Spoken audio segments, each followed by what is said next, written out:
All right. This is Circa Ignem podcast episode number 028.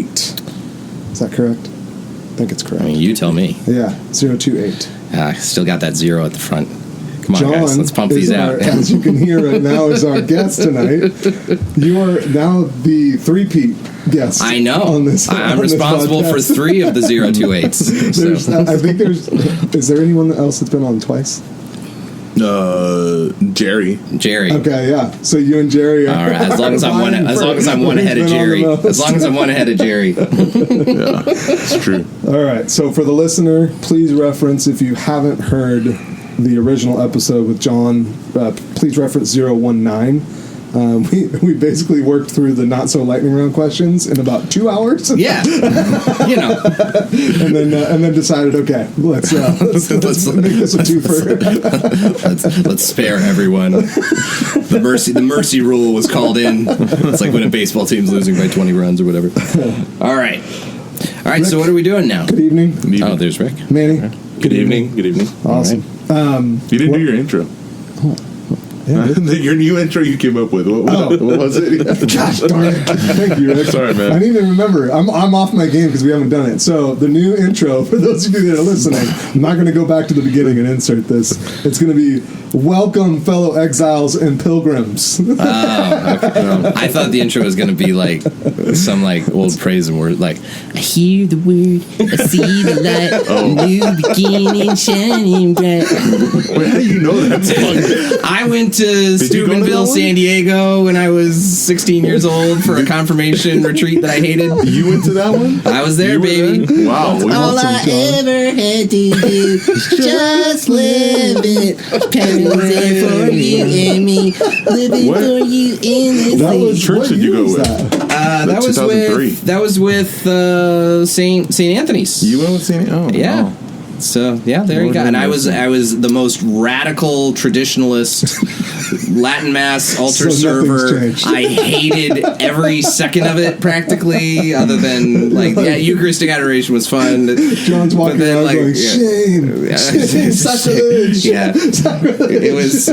I was very judgmental. You were the only one booing Tom Booth. Yeah, pretty much. Who's the guy who did that song? The Beth is there for you and me. Who is that guy? Rice. Rob Rice. I knew he had a bizarrely boring sounding name. He has that weird voice. That very nasally. Very nasally. Yeah. That I remember. You could change me. Just live it. I knew this was going to be a banger again. I don't know why I'm surprised by it. Your new show intro is only second to... You got a true broadcast professional. That's welcome, why. Thrill seekers and conversationalists all across the fruited plain. Thrill seekers and conversationalists all across the fruited plain. Some jab at Challenge on Rush. I'm like, it's nothing like Rush. But, Challenge on low. I don't have paper to shake. Just Eli's cocaine bag. Holding in my formerly nicotine-stained fingers. All right, John. All right. Let's land the plane. All right. Where were you born? Or at least let it take off.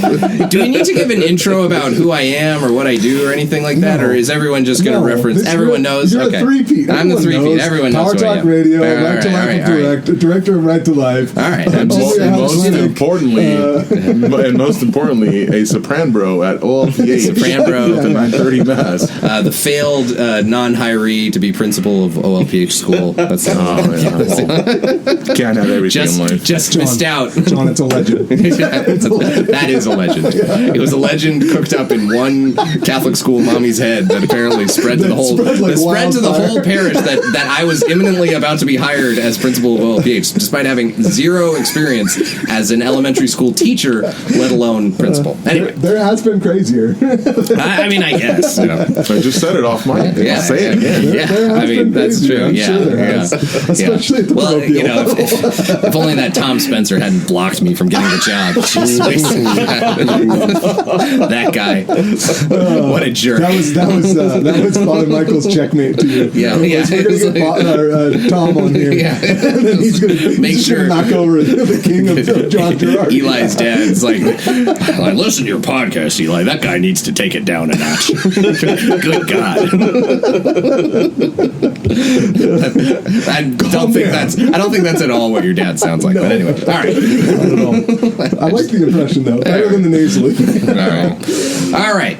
Where was I born? Where were you born? I was born at Naval Hospital San Diego in San Diego, California. Nice. While my mom and dad were officers and physicians in the United States Navy. Beautiful. So there you go. Okay. Yeah. Do you remember, or have they told you which naval base? Is it Naval Hospital. Naval Hospital. Does it have a name or just Naval Hospital San Diego is the name? Awesome. Yeah. So my older brother and I were born in San Diego, and then a little before I turned 1, they transferred my mom and dad, and they knew this was coming a year out because they could see that the Naval Hospital on the island of Guam was going to need an orthopedic surgeon and a dermatologist. And my dad's an orthopedic surgeon, and my mom's a dermatologist. So they kind of knew about a year out, oh, crap, they're going to send us to Guam. So I lived on the island of Guam for 2 years. And my earliest memory is sitting in the front seat of my Filipino babysitter, Miss Dolores. I was sitting in the front seat of her car, messing with her her emergency brake, and she was yelling at me in heavily Filipino accented English that I wasn't allowed to do that. Which makes me think, why was a 3-year-old sitting in the front seat of anyone's car? It was 1990 in Guam, so maybe Guam's about 20 years behind. Guam was so. This was 1988 to 88 to 90, I think, is when we lived there. Okay. And Guam was, there was no internet, obviously, so like a lot of stuff was like very. Like, oh, sorry, we have no chicken at the grocery store this week. Yeah. It hasn't come in on the boat yet. An island. So the NFL games were all, the tapes haven't come from Hawaii yet, so all the NFL games on Sunday were played, they were all one week old. 1 week old. So they would show the prior Sunday's NFL games. Which actually is fine because at that point technology no one else knew. Yeah, right. It wasn't like someone had a cell phone that was like, I think somehow they got stuff to the news wire, but at any rate, So there was a lot of my folks. Guam was really a big growing thing for them as young adults, and they were in the middle of their residencies. As physicians, so they were working their butts off, and they had 2 small babies, and and living on Guam where there were frequent typhoons and power outages all the time. And my mom remembers when they first got their military housing, whatever, hadn't been set up yet, so they were staying at a hotel. And the first night, my mom's like studying for her boards or for some massive test. She's got me. I'm like barely a year old. My older brother's like 3 or 4. It's hot. There's a power outage, and she's studying. And then she feels something like thumping on her head. And she looks up, and it's these enormous cockroaches with wings that are falling out of the ceiling of this crappy hotel. She was like, ah! She said she completely lost it, and my dad had to it's gonna be okay. So is that how your dad talks? Well, that's how my dad. Yeah, it's gonna be okay. She they got through it, and they became very tough people. I think Guam was a real. You either toughed it out or you kind of went crazy. So so there you go. Islands will do to people. It's very, because I think the whole island was only like how big? I think it was only like 20 miles long and like 9 miles wide or something like that. From what I remember, it's super tiny. Yeah, from like World War II stats, it's an airstrip plus. Yeah, like a couple thousand meters. Yeah, it's like the naval base. It's like the naval base, Air Force, and then like not much else. That's it. Yeah, 212 miles squared. 212 square miles. Yeah, which it's is not very big. It sounds big, but it's actually not. Yeah, that's like 20 by 10. Yeah, yes, when you actually walk it, you're like, oh yeah, this is not very much. 30 miles long and 9 miles wide. That's not that big. That's not too big. No. The campus at Cross City is bigger than that. Yeah, pretty much. So anyway, yes, born in San Diego. We're really doing great at this lightning round thing. No, you're good. This isn't the lightning round. This isn't? We're past we're past the lightning round. Oh man, we've arrived. Now we're at the now we're at the molasses round. So this will take 6 hours. You already shared your earliest memory, so it's you, and you mentioned it's you and your brother at this point in Guam. Okay. So your earliest memory is playing with the e-brake. Yes, messing with Miss Dolores' the emergency brake. Your perfect baby is not so perfect anymore. And that was when my parents knew that they had to move. Was when my older brother was like in a Guamanian preschool, and my very white older brother started talking with a Guamanian accent. Is that the actual term, Guamanian? I'm telling on you. He was doing a lot of. It was not good. My parents. All right, we gotta get out of here. Very Razor Ramon-y. Yeah, a little bit. It was more Asian-y. Well, Guam had there was a native Guamanian, sort of Polynesian population. There were a lot of Filipinos there, just from the Navy and just but yeah, the native Guamanian people. So they had a lot of like last names like. Their Mr. Smith was like Mr. Gumatau. Oh, Mr. Gumatau. How are you doing? Gotcha. Mr. Gumatau. Everyone had the last name Gumatau. Yeah. Mr. Gumatau, you have diabetes. Anyway.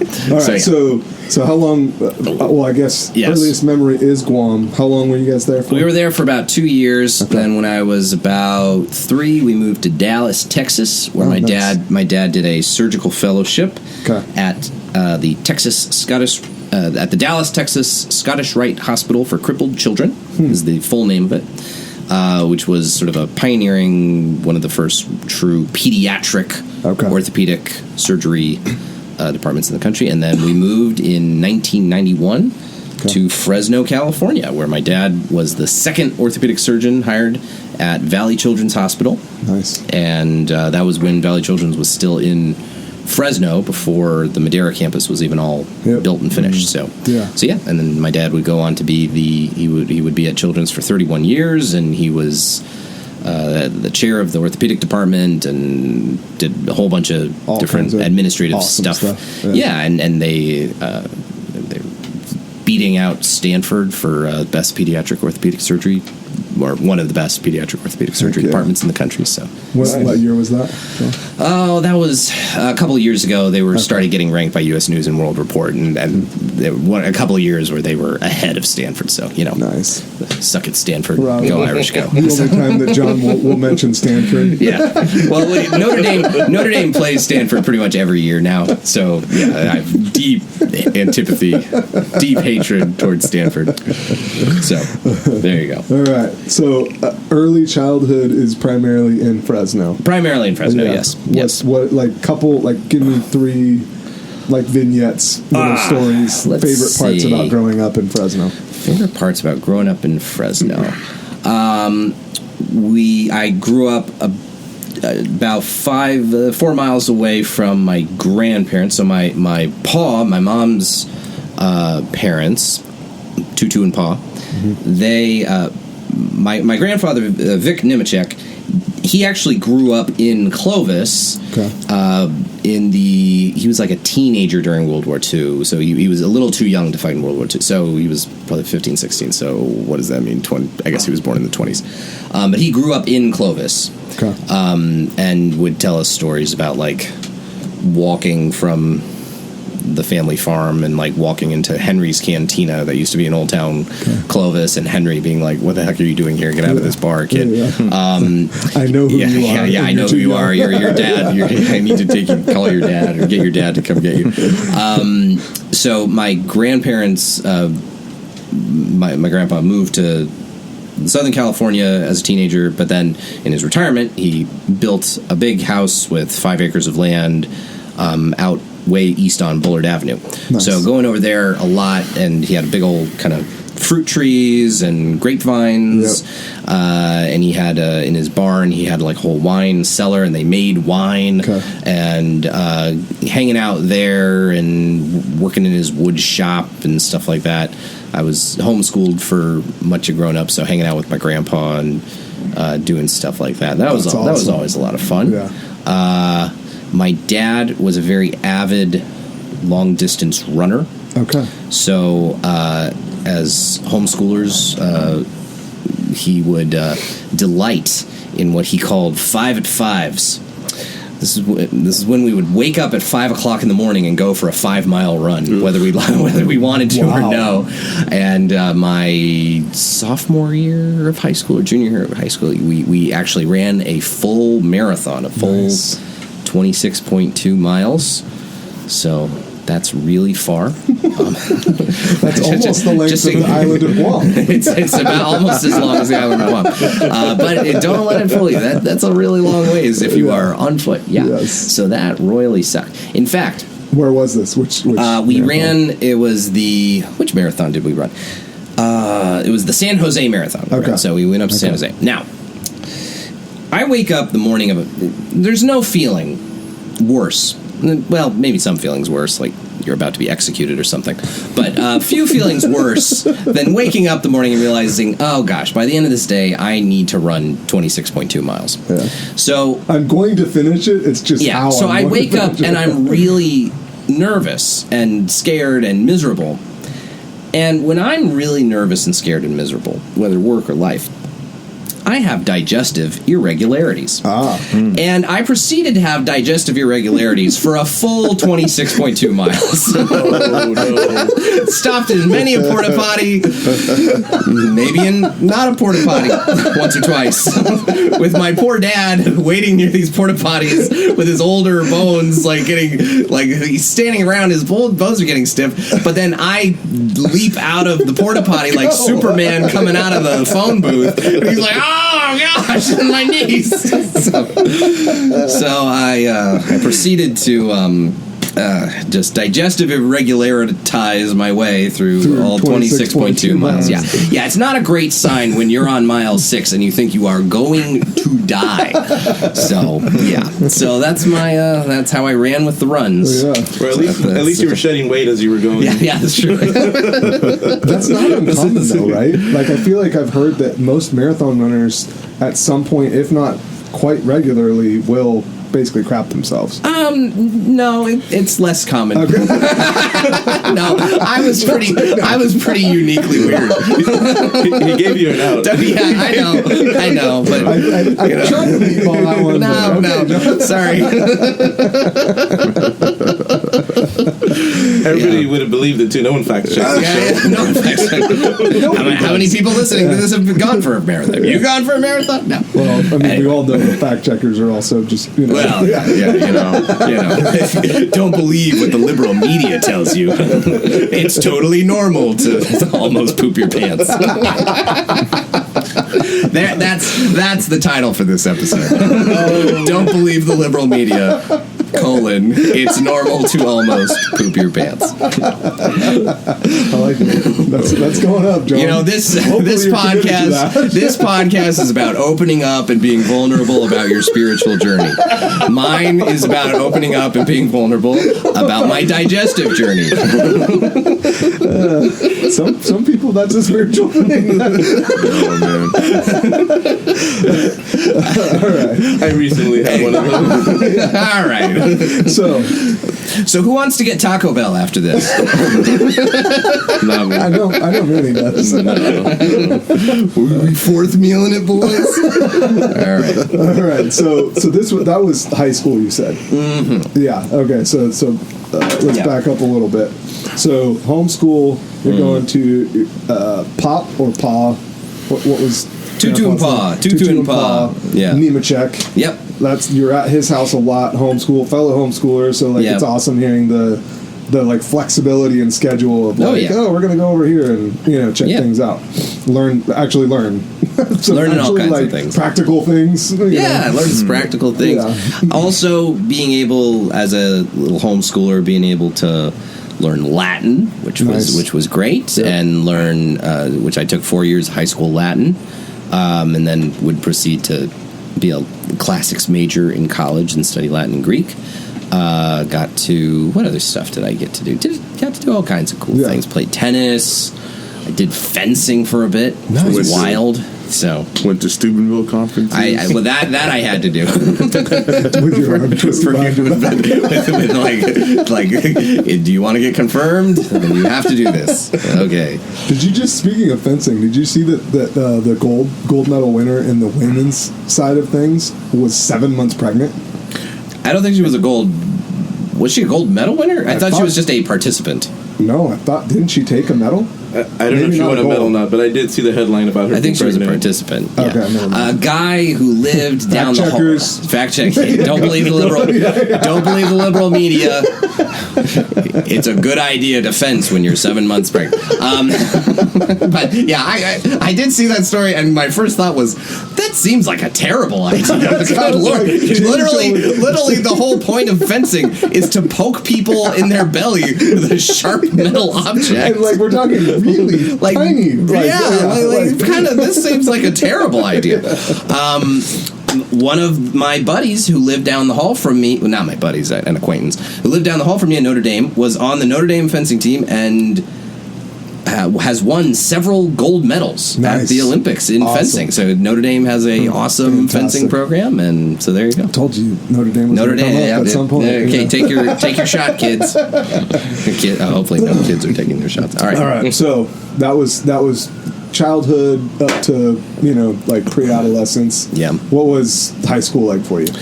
High school was pretty good. I was studying a lot of Latin. Okay. Our family started to go to Latin Mass, and I was a Latin Mass altar boy. Okay. And it was really in the context of Latin Mass that I really began to learn more about and deepen my faith, along with, we were doing Seton Home Study School, so super duper Catholic homeschooling program. So really learning about my faith and really finding in the Latin Mass kind of my identity, sort of who I am as a Catholic. So yeah, going to Latin Mass, and it was good. Yeah. And watching Notre Dame football. Let's dive into that a little bit. So from obviously you're drawn to that. I know this because of like off mic, right? But for the listener's sake, like what about it, even as a high schooler? Because I think that's something that our culture really needs to hear, is that there's something attractive about this, even for people that we would classify as, no, it's not cool and hip, right? Yeah. So maybe dive into that. And I don't know what it is, but I've noticed this tendency of mine to want to find, if it's something I'm interested in, to want to find what is the old wisdom, or the like, and I think it's probably reading a bunch of Tolkien as a kid. So when you read a bunch of Tolkien, it's always like, okay, well, there's this, the Hobbit's here, but then he meets these elves, but then there's this group of elves that are older and more ancient and more and then there's this group of elves that are even more old and more ancient and more, and I don't know if it was that or some combo of different influences in my life that always made me want to, what's the original, most authentic version of X, Y, or Z? Gotcha. And especially at that time, growing up in the mid 2000s. So this is a more liberal ecclesiastical culture in America more generally, and certainly in Fresno. This is before the new translation of the Mass came out.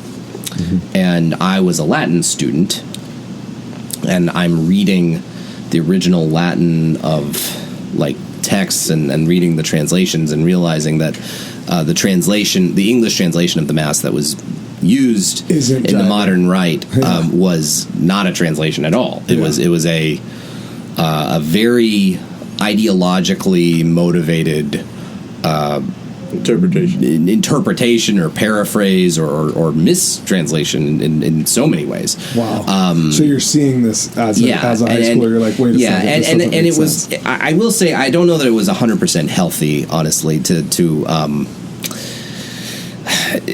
obviously we weren't going to like an SSPX, mass or something out of communion with the church, but it did foster as a high school kid a little bit of an attitude of kind of suspicion towards the sort of institutional church kind of, which was probably not great. But as I got into college, and as Pope Benedict got elected, and as the Latin Mass became more and more sort of in the mainstream of Catholic life, and I was encountering more good Catholic things at Notre Dame, that helped sort of mellow me out, I think, towards a less antagonistic posture with regards to, like, the church as an institution. And probably there was just some maturing that needed to happen there. So in terms of, like, that's interesting. So antagonistic in terms of you are actually approaching clergy or just other lay? Yeah. Clergy, lay things. I mean, well, and it was sort of, okay, so, like, the parish that my parents converted into, because my parents actually converted to Catholicism when I was about, how old was I? It was when we were in Fresno. So I was about 5 years old when my parents converted. Yeah. And what were you guys before? We were nothing. We were nothing burgers. Well, my dad was like a lapsed Catholic. Like, my dad had been baptized Catholic, and his family just kind of stopped going to church right around the 1960s. And my dad's not even 100% sure why. He's guessing that some priest said or did something liberal, and it ticked off my grandpa, and he just completely abandoned the faith. And he does to this day talk about, like, the changes in the Mass, and he says, like, how could this thing have been the most holy and important thing for all of Catholicism, and then they just changed it, where I had nuns telling me that it was a sin even to chew the Eucharist, and then the next, a year later, they're receiving communion in the hand. Yeah. And he became nothing. He never returned to the church. Just was... yeah. And anyway, and my mom was raised as just totally nothing. Okay. One of her very best friends had a son about my age. And he was 5 years old, and he got leukemia, and he passed away. It was a very, very horrible thing. Mm-hmm. And that sort of made her start thinking about God and what's going to happen to us after we die. My mom started thinking, like, what's going to happen to us after we die. And she read a couple of books. One of the books, I think, is a fairly famous book called Darwin's Black Box, which I guess is sort of about, there has to be some kind of, I don't know if it's an intelligent design registered trademark book or something, but basically that there had to be some kind of creator. Gotcha. And she kind of came to believing generically in Christianity. Okay. And she agnostic. She went from completely nothing, just never went to church, to sort of believing in Christianity. Okay. And so she goes to my dad and she's like, we got to find a church. I don't care, but let's find a church. And my dad's like, okay, well, I was raised Catholic, so I guess we'll just go to a Catholic church. Okay. And there was really not much more thought to it other than that. And my dad was like, well, I know a couple of nurses who go to this one parish, so we went to that one parish. Gotcha. And within that one parish, there was I'm very glad that my parents got baptized and confirmed and received into the church, and they had their marriage convalidated, which... So there was no... This is crazy. So there was no... I shouldn't say no. I guess I'll pose it as a question. Was there anyone that was actually, like, Orthodox Catholic in their lives that was kind of like stepping along? They just... No. That's amazing. No. And what wound up happening... I mean, even, like, some of the priests who received them into the church gave them not very orthodox advice on certain things and teaching moral things. And this is like the late 80s, early 90s? This is early 90s. This is probably around, I think, 92, 93, 94. But they did receive them into the church, baptized, confirmed, received communion, had their marriage convalidated. And what wound up happening, my mom heard one of these priests... My mom was very, like, politically conservative, but it wasn't really... And she could kind of get a vibe from some of these priests that he was a lefty. And she heard him talk dismissively about Scott Hahn and those evangelical Catholic... These evangelicals who are becoming Catholics. And my mom is kind of terrible. And my mom is kind of a pain in the butt. So she bought Scott Hahn's book, Rome Sweet Home, and read it.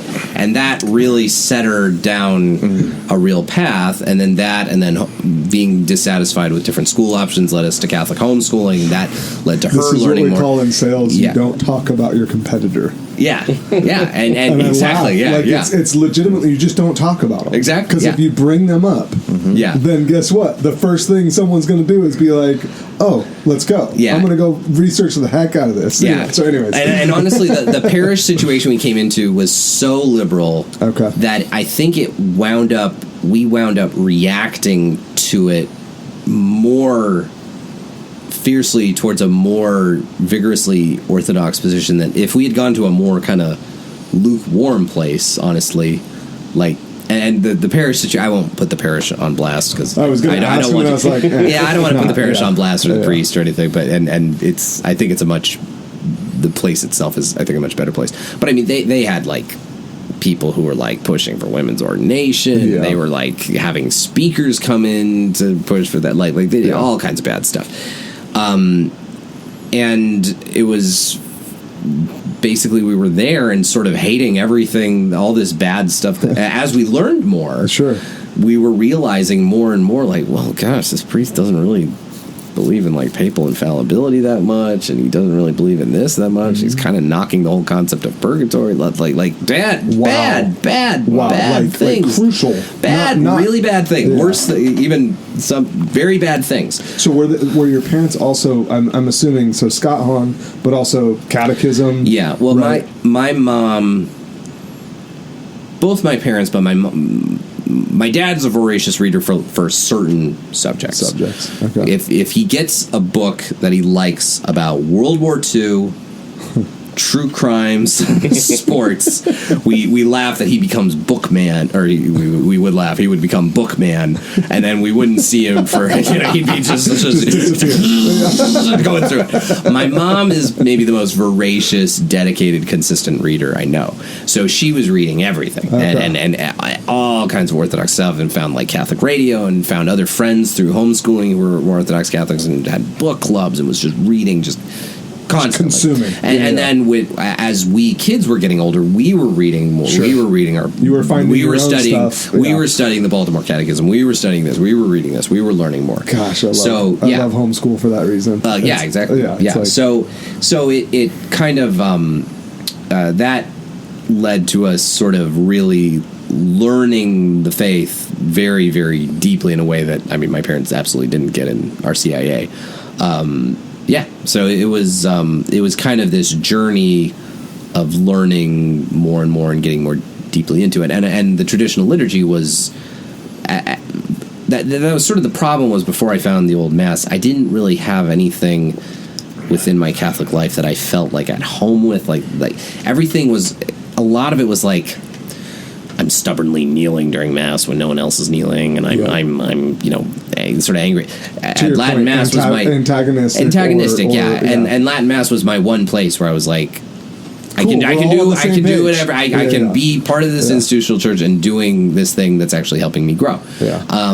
So that was really where we felt at home, and then that only got fostered more after I went to college. And then between my freshman and sophomore year of college, Pope Benedict institutes Summorum Pontificum, and Notre Dame starts to have a Latin Mass, and I'm like the key student organizer for it. That's awesome. Yeah, and I got to serve for the first Latin Mass, the first public Latin Mass that had been held at Notre Dame since the Reforms. Wow. I was one of the two altar boys. So that's awesome. So that was a kind of key cog in me, kind of growing up and finding my identity, if you will, as a Catholic. Yeah. So that's awesome. Yeah. During this window between like high school and you mentioned, was it sophomore year at Notre Dame? Yeah. Could you point to I guess also kind of like an interior stirring during this time of like... Oh, yeah. Yeah. Yeah. I was pretty pious as a kid, and then as a teenager, I was struggling a good bit with like scrupulosity, and honestly, I think kind of driving my parents insane. It wasn't kind of till I left for college that I kind of just completely got over it.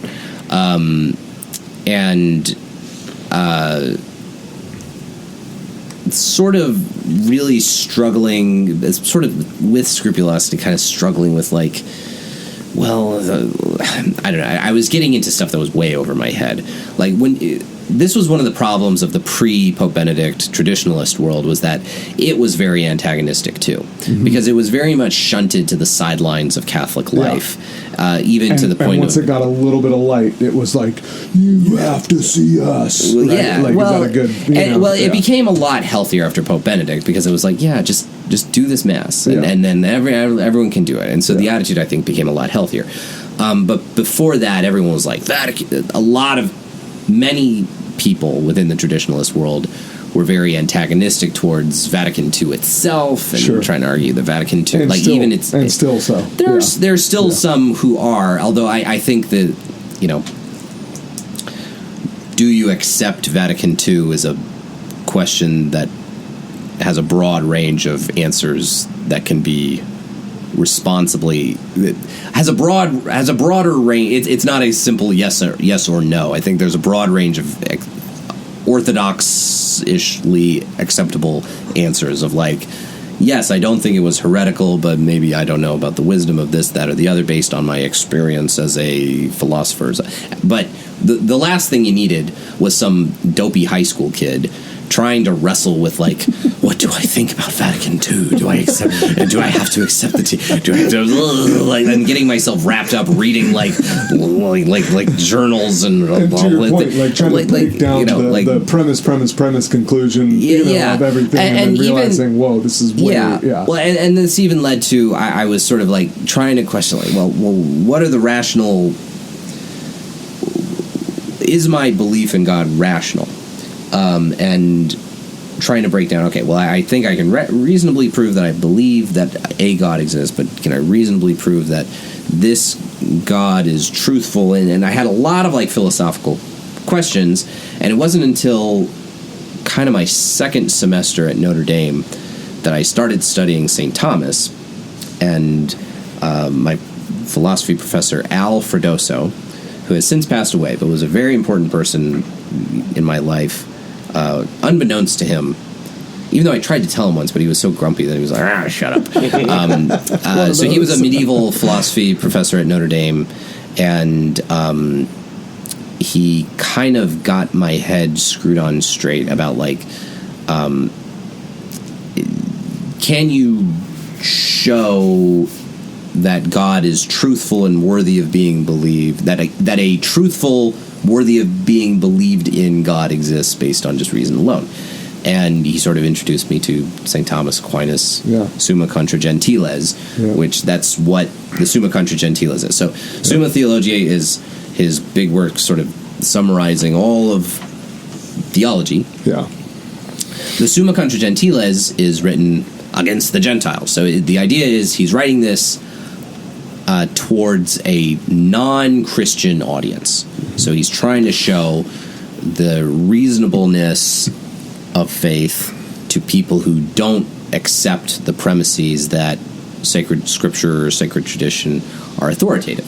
And so he talks about what he calls the preambula fidei, the preambles of faith, the things you have to, the beforehand walking paths of faith. The paths you have to walk on before you get to faith, literally. So that was really important for me as a freshman, because I was like, I'm doing all this religious practice, but I'm not sure if this is all reasonable. And getting my head screwed on right with that was very valuable. Frankly, I'm glad I went through all of that process of development before I met my wife, which was in my sophomore year of college. So basically I got most of my major problems fixed. Gotcha. including a very bad haircut that I had in my freshman year. My hair was way too long, so this is fun. How long was it, John? It was like almost here, almost shoulder. Dang, you pulling the hippie leg. It was weird because I was like I was like freaking, I was like the Spanish dictator Franco. I was such a right winger. But I was like, I also liked like different rock and roll bands. Were you doing man buns before man buns? I was not doing man buns. That I was not doing. Was it more of like a Hanson brother look? It was more like I wanted to be like I was in the Strokes, or I was like, so I was like trying to be like a hipster. I got you. I really wanted to pull that off, and so I was kind of trying to grow my hair longer. I'm gonna find a picture. I think it's pretty easy. Got one. You're gonna no, not a view of me, and we're gonna laugh together because I feel like this is a common thing. Oh yeah, we were in the same music scene. We talked about this. Yes, and it's so funny. I look back and I'm like, that is the worst. It's the worst. It really is the worst. I had the soul patch. Oh, tiny little thing right here. It was so bad. Did you have that like while listening to like Alien Ant Farm? Yes. Like take your pick of whatever music flavor of the freaking year. It's just like looking back, it's like, dude, what was I thinking? Alien Ant Farm was awesome. Anyway, I had that blonde skunk flying across. Oh man, I remember that. Oh jeez, that's rough. So we were the other day. Someone said the word faux hawk, and one of the kids was like, "Mom, what's a faux hawk?" And so she starts explaining it. Nice. And I was like, "Yeah, when I met Mr. Spencer, he had a faux hawk." And my boys were like, "What?" Dude, I had such hair. Yeah, and they were just like, and Andrew was just like, dude, I can't even picture that. Yeah. I was like, yeah, he had hair. Dude, I had such good hair. Now he has and no hawk. And the Lord blessed me with this. And it's actually really a blessing. Yeah. It really is. Yeah. But yeah, so I had this long hair. I go to Notre Dame. I have this long hair. Okay. And we still need a picture. Yes, we do. My older brother is a senior while I'm a freshman at Notre Dame. At Notre Dame. So he's at Notre Dame too. And he says, Mom and Dad are going to come to visit. They're going to kill you if your hair is this long. Nice. You need to go get a haircut. I'm like, God bless your brother. Okay, fine. Tell me what to do. So there's a barber in the student union at Notre Dame. And I go down, I'm like, I don't want too much off, just like, just a trim. Like, I don't want to like have short hair. Well, this man, he knows one haircut. He knows the Notre Dame male haircut. That's the only cut he knows, because that's all he does. Is basically every guy at Notre Dame goes to him for the haircut, and every girl at Notre Dame would go to the hair salon for hair, and then a couple of guys who wanted their hair a little more fancy. We won't make any judgments. Not that there's anything wrong with that, as Jerry Seinfeld says. Now, so Frank, the barber at Notre Dame, just gives me his one haircut. And he's like, "It'll do this dumb kid some good." He just pats you on the shoulder. So I leave with like practically a buzz cut. And it's pretty much the exact same haircut I get today. I have a 1 on the sides and about a 5 on the top, and you blend it in. And I come out, and one of the guys who would become one of my 2 best friends, or maybe my best friend from college, was like, "Oh, who are you?" Completely didn't thought I was a completely different person. He was like, "Yeah, I never wanted to hang out with you before because I thought you were a liberal." And I was like, "Oh, okay, funny. Yeah." And so Holly never saw me with that haircut. And she would have never even given you a glance. I don't know. Okay. Well, I don't know. Maybe I kind of had the Kavorka, so the allure of the animal. So maybe so maybe she would have just been, oh man. I mean, she was like, she met me like her first week, and she was like, yeah, I like him. So yeah. So there you go. Maybe my animal attraction would have just been too much for her. I mean, more hair equals more pheromones, right? And then maybe it just means more sweat. Anyway, so. Oh, God, I hope she doesn't listen to this. She probably will. Or one of the wives is going to tell her, hey, you need to listen to this part. Oh, my gosh, did you hear what he said? Okay, so sophomore year. So was sophomore year when you met Holly? I met Holly in August of 2007. Okay. Her freshman year. She was at St. Mary's College across the street from Notre Dame, the all-girls school. Yeah. So I was taking advantage of the math that Notre Dame boys have. So Notre Dame is a co-educational school. We got 4,000 boys, 4,000 girls. But we have an all-girls college with 2,000 extra girls across the street. I'm sure Holly feels really validated right now. Yeah. So it was, 3 girls for every 2 boys. That was just a number, John? Yeah. She was my number. She was my winning number. Anyway, so yeah, we met in August of that year, and I had kind of been had this other girl. I'd been kind of trying to hang out with from the prior year, and that wasn't going anywhere. And then I kept hanging out with Holly, and oh, she's like really nice. And, hey, you want to be my girlfriend? Well, okay, I guess so. And then, there was a bench near our Lourdes Grotto. I told you this story. The bench near the Lourdes Grotto at Notre Dame, our Lourdes replica grotto, where all the drunk St. Mary's girls would wait for this shuttle van to take them from Notre Dame back across the street to St. Mary's, which was called Blinky, because it had a big blinking light at the top. And so I just hung out there with Holly while she was waiting for Blinky. Gotcha. Holly was not drunk. Okay. Just to clarify. Yeah.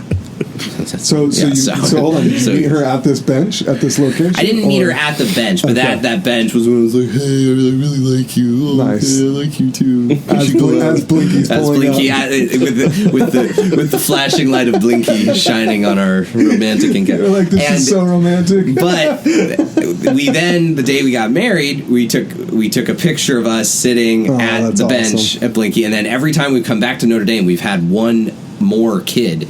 So we have a picture of us on our wedding day on the bench, us with 1 kid, us with 2 kids, us with 3 kids, us with 4 kids. So we need to go back, now that we've had Jim, we need to find some way to finagle ourselves back to South Bend so that we can get, baby number 5. Update the picture. Exactly. So, that's awesome. So there we go. Yeah. Blinky. Blinky bringing couples together. The tale of Blinky. There you go. Let's take a break. Yep. And then we'll jump back in. Hey guys, Eli here from Circa Ignem. Hope you're enjoying this week's guest so far. Just want to take a quick second to invite you to join our online community on all your social media platforms. We'll be sharing wholesome, Christ-centered content, and you can always stay up to date on the latest news and episodes. Listen, like, comment, subscribe, and share with all your friends. Thank you. And we're back. Exiles and Pilgrims. There, we'll lead in with that. There we go. Thrill seekers in conversation with drunks and swindlers. All right, Manny, would you like to throw anything else? Adulterers and can't think of anything appropriate. Thieves, vagabonds, and scoundrels. All right. Okay. All right. What's up? Junior, senior year in Notre Dame. What? Yeah. Kind of walk us through that. Yeah, nothing too exciting. Was dating my wife and going to school and realizing I have no marketable skills whatsoever. So I decided to, given that I was a Latin and Greek major and you can't really sell Latins or Greeks, I guess unless you're a pirate. Dead languages. I guess unless you're a pirate. So I went to law school. Okay. And in law school I was more interested in the philosophy and jurisprudence and stuff like that than in like the actual law stuff. Defense, unfortunately, the more contracts. I don't want to do anything with that. Tort procedure. Did you just say Tories, man? Torts. Oh, torts. It's like, wow, that no, it's torts, not tortas. We had none of those. It was South Bend, Indiana. Trust me, there were no tortas around. John Gerardi was missing. Yeah. There was no good Mexican food anywhere within 100 miles of South Bend, Indiana. Yeah.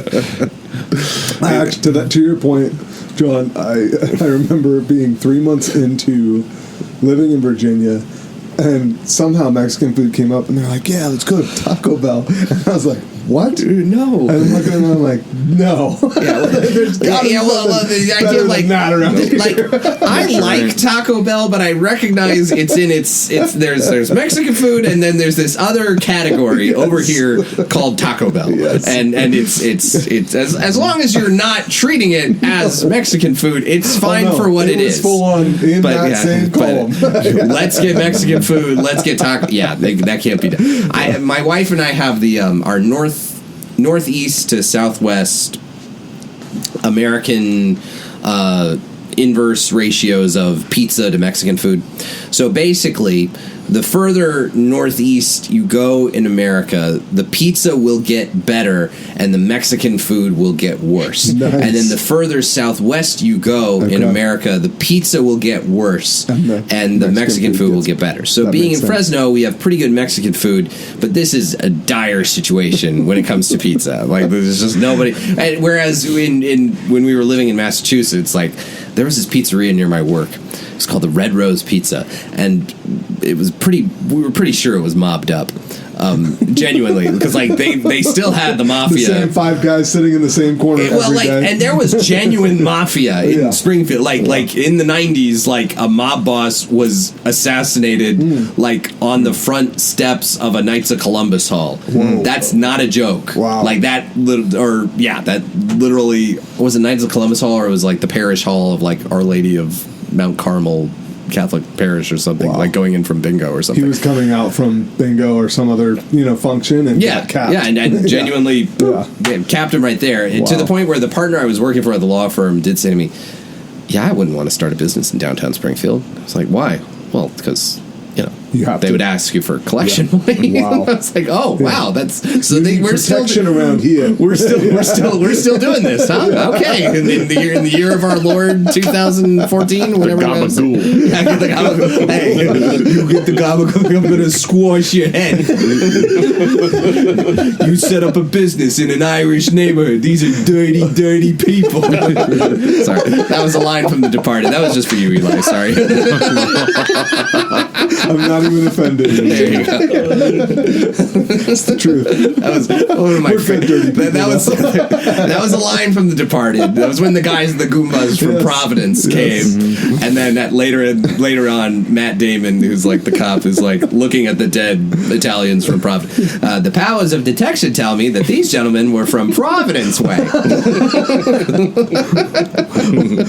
I love that you and Holly like graft as you get further north. It gets better. As you get further south, Mexican food gets better. Basically, and it's converse. Yeah, and I think the dividing line might be like around Lincoln, Nebraska. Like, I had one good kind of okay Mexican meal in Lincoln, but I know if I go any further north or east, no good. It's game over. All the Mexican food. So what you're saying is I should open either in really north, I should open a really good Mexican restaurant, or in the south, a really good pizza joint. Well, and that's the thing.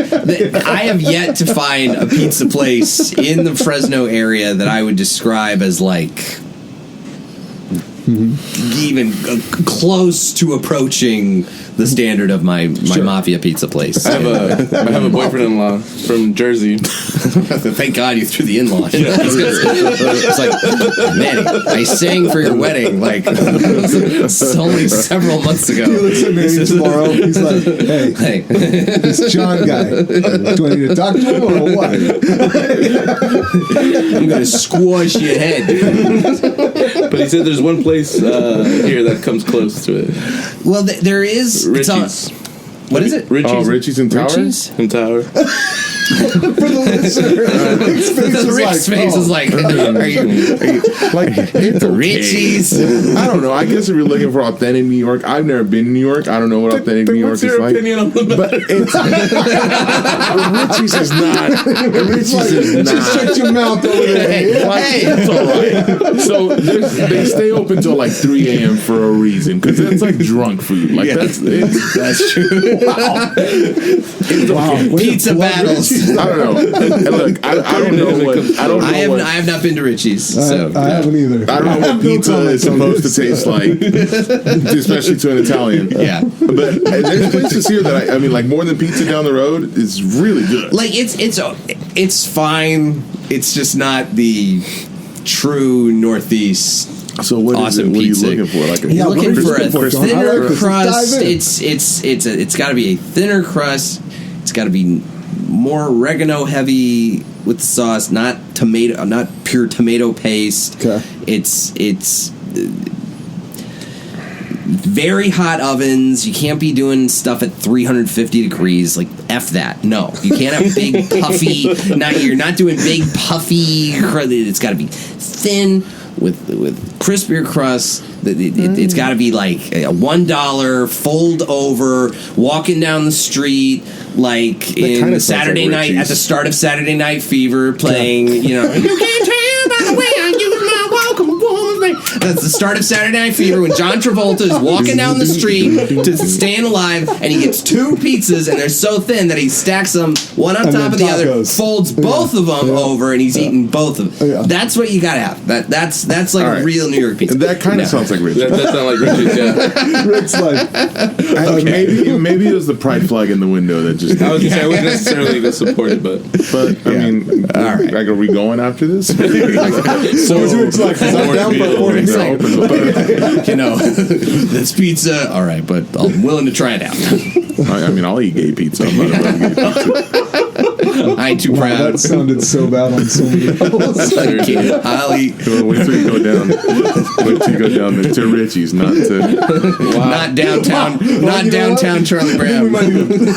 this episode officially gained explicit. All right. We gotta doing the scissors symbol here. Universal sign to edit You know this what out. I'm talking about when it... But actually, that's... No, I mean... So this is where I put in the first fruits hat. It's not a... Yeah. It's not a... We've done it a couple times. We go to Saturday morning, we go to confession at the Shrine of St. Therese, and then we go to Richie's afterwards for a slice. Nice. So, Now, St. Therese is... It's in the heart of Tower District, which is... It's that kind of vibe. Yeah. Well, Shrine of St. Therese is the primo confession spot, I think, in the whole Diocese of Fresno. I like it. So... They put me onto it. Oh yeah, well, Gerardi's are there, baby. The one time we went, it was like line out the door. I'm like, dude, you told me this was gonna be fast. Well, the one time you went, it was Pride I Day. forgot to tell him it was Pride Weekend. Oh jeez. And so I'm pulling out of the parking lot, and there's all these blue and pink hairs and rainbow flags walking by, and then I just see Eli and his family walking amongst all these. John, you'll love this. And I rolled down my window, and I'm like, "Hey, are you guys here for the Pride rally?" My grandpa accidentally joined the Fresno Tower District Pride Parade in his car just because he literally took a wrong turn in his car, and then he realized, oh my gosh, I'm stuck. So he's like, hey, sort of waving my incredibly straight grandpa. This is what I love. It's just like we're walking. I forget what we're off of. Forget which. It's the north side of St. Floridora. Yeah, I think it's Floridora. Yeah. And so we're walking around to the front of St. Therese, and it's so funny. Many people streaming towards the parade. Purple hair, take your pick, right? All supporting. And we're strolling in with our 6 kids, and they're like doing like the what? and then I'm like, yeah, we're chatting with them, being super nice and charitable, and then we're like, okay, see ya, and we just walk right into the front of the church, like, yep. That's the way you One of these things is not like the other. One of these families just doesn't belong. Can you tell me? All right. Giordano's, how's that? Well, if you're getting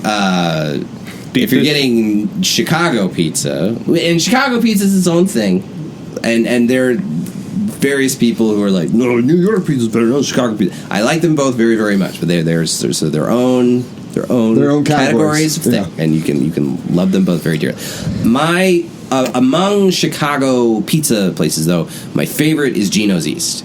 It's always been Ginozzi's because they have like kind of like cornmeal a little bit in the crust. Manny's like, ooh, okay, yeah. Well, I had my first deep dish there in Chicago, and to me, it just tasted like more of everything. Yeah, which I don't know why I was expecting it tasted different. The question is it still more than 350 in the oven? Well, that you can bake that differently. Okay. Yeah. With a New York pizza, you got to get a good East Coast pizza. You got to get your oven like blazing, screaming crazy hot. Okay. I still think the best pizza in Fresno. It's quite good, but it's sort of sad that this is the best pizza. Is my wife just baking pizza at home? So she just gets like. I think it's impossible for us to make dough quite... Although she has been actually able to make dough better. It's also a thing of how you prepare dough. Okay, this is the other... Okay, any pizza place says, we make our dough fresh every day. Wrong.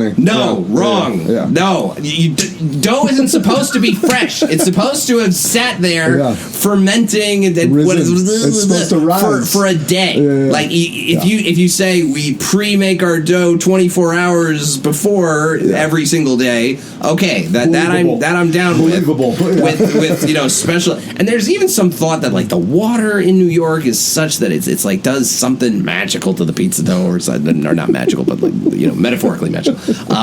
But you got so Holly's actually made way better pizza dough by you can't just make it that day. You can't even like if you make it like 48 hours before or something that really helps. But yeah, just Holly like taking our oven and just cranking it to like 475. Take a cookie sheet, leave it in there at 475 for a bit, then take it out. Put the pizza on like either wax paper or something on the cookie on the already very hot cookie sheet. Throw it in 10 minutes out. That's great. Nice. Or alternatively, instead of making dough, Gerardi's pizza. Just buy.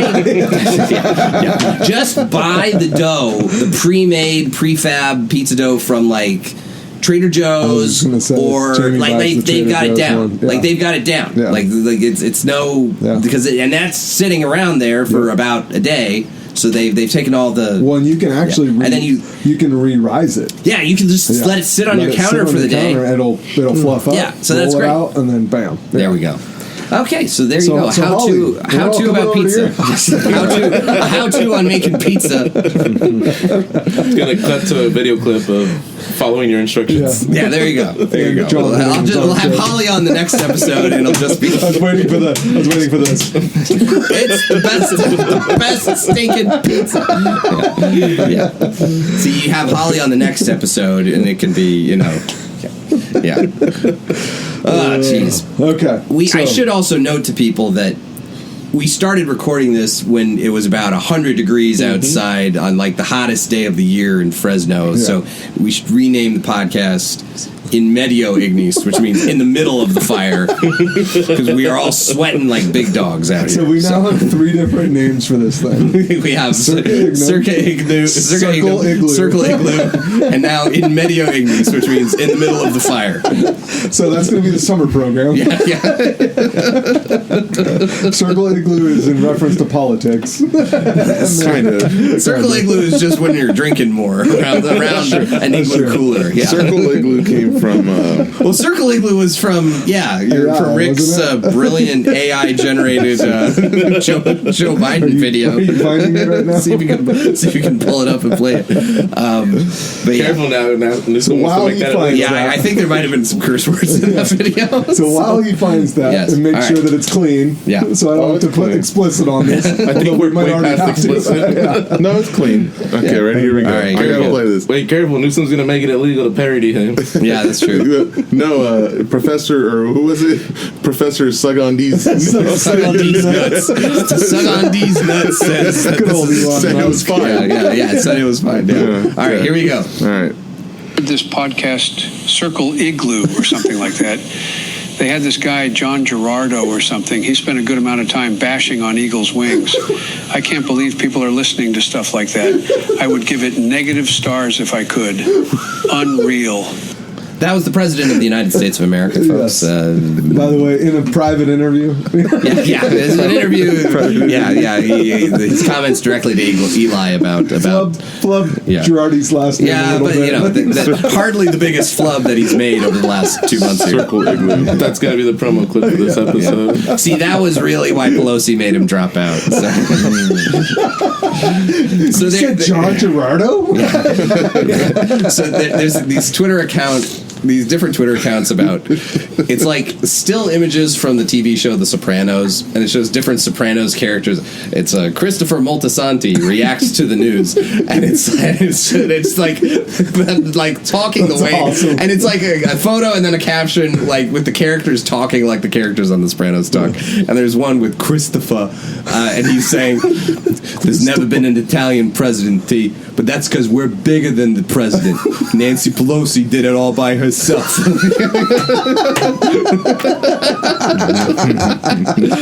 And he's not wrong. More ways than one. Nancy Pelosi, my paisan, kicked Joe Biden's ass to the curb. Poor Joe. See, this is why Italians were able to maintain really cohesive, lucrative, organized criminal networks, and the Irish never could. Eli, sorry, So Nancy Pelosi versus Joe Biden. Italians won. The Irish 0. Really good at killing people and blowing things up. What can I say? And drinking. Yeah, but you're so messy. You're so messy. Let's be honest. See, You call us when there's a real problem. Yeah, we need someone dumb enough to get their hands dirty. All right, get that Mick over from. Pay him a couple of potatoes. He'll be fine. Give him someplace to live. No, he's good. Yeah. So you were working at a pizzeria, or how did we get here? No, I was just complaining about pizza. No, this is just a Gerardiism right This here. is just rants. All right. Post-college. So you graduate what year? I graduated in college 2010. I start law school immediately, which was a bad idea. Probably should have waited around and worked between college and law school, because I probably would have gotten better grades in law school if I was like, treat this like a job rather than treat this as an extension of your undergrad. Gotcha. Yeah. Okay. Anyway, but I graduated law school in 2013. Holly and I get married the week after I graduate from college, or from law school, rather. Law school. Okay. Yeah. Which was fun, and highly recommend getting married. All you folks listening to this. How old were you guys when you got married, John? We were 25, and I was 25, and she was 24. Nice. So yeah, and then we moved to Springfield, Massachusetts, immediately after law school. I followed a job out there. No, it's not. It's basically the armpit of New England, in my opinion. I'm just thinking of a firearm manufacturer there. Yeah. Well, it has fire. Massachusetts. I thought you said Illinois. No. I mean, yeah, if you're not a gun enthusiast, which I'm not really a gun enthusiast. Springfield does not have much stuff. My wife's sister lives there, and my sister and my brother-in-law, who we love very dearly, and actually his family kind of knew some folks at the law firm who helped me get the job. Nice. Which I'm very grateful for. I didn't love being at the law firm. Mm-hmm. I wasn't, in various ways, wasn't doing great and was not super happy. So we decided we wanted to move closer to one family or the other. And we sort of thought it would be easier for me to get a job in Fresno. So I wound up taking the California bar exam and passed it. But nice. while first time, yeah. So I am a member of the Massachusetts and California bars. Nice. Yeah. And teach Kamala how to do that. Yeah, there you go. I will say though, passing with California. I will say passing the California bar exam is really freaking hard. Like it's failure, and probably that's why I was asking. Probably when she took it, when I took it, it was kind of. I'm not saying this to brag. The failure rate was like almost 60%. Dude, I think when that's I took why I asked, because I know that it's like it's pretty very high. It was a very high failure rate. You typically have fail first, and then the second go around or third go around you get it. Well, I think it's usually like if you don't pass the first or second time, you're unlikely to ever pass it. Yeah. Well, and California. California's bar exam was hard. I think, though, that its failure rate was a little inflated because California had a lot more, like, English as a second language people who took the California bar. But there were genuinely, I knew there were, like, Michigan law grads and Notre Dame law grads who did not pass the California bar the first time. Yeah, so, like, those are great law schools. So it's, and you know, so it's not like, you know, I think Hillary actually failed the bar exam the first time she tried it. So it's not a crazy thing for someone to fail. That's not saying much, John. Yeah. Well, no, I mean, Hillary went to, like, okay, yeah, I don't like Hillary. Hillary did go to Yale Law School. Like, she's not a dumb. She's not a stupid person. You know, so. That's debatable. I didn't say anything about her being an evil person. She's definitely not. I mean, she's assassinated way more people than I have, and that takes a lot of logistical thinking to pull that off. So anyway, kidding, we're kidding. Just kidding. We were on YouTube. But are we? We're kidding, unless. Yeah. That's how I think most of the way my relationship progressed with my acquaintance then girlfriend Holly Gerardi was a lot of I'm just kidding, unless. John's I'm folding the tinfoil hat. Yeah. Unless. It would be crazy if we dated. Unless.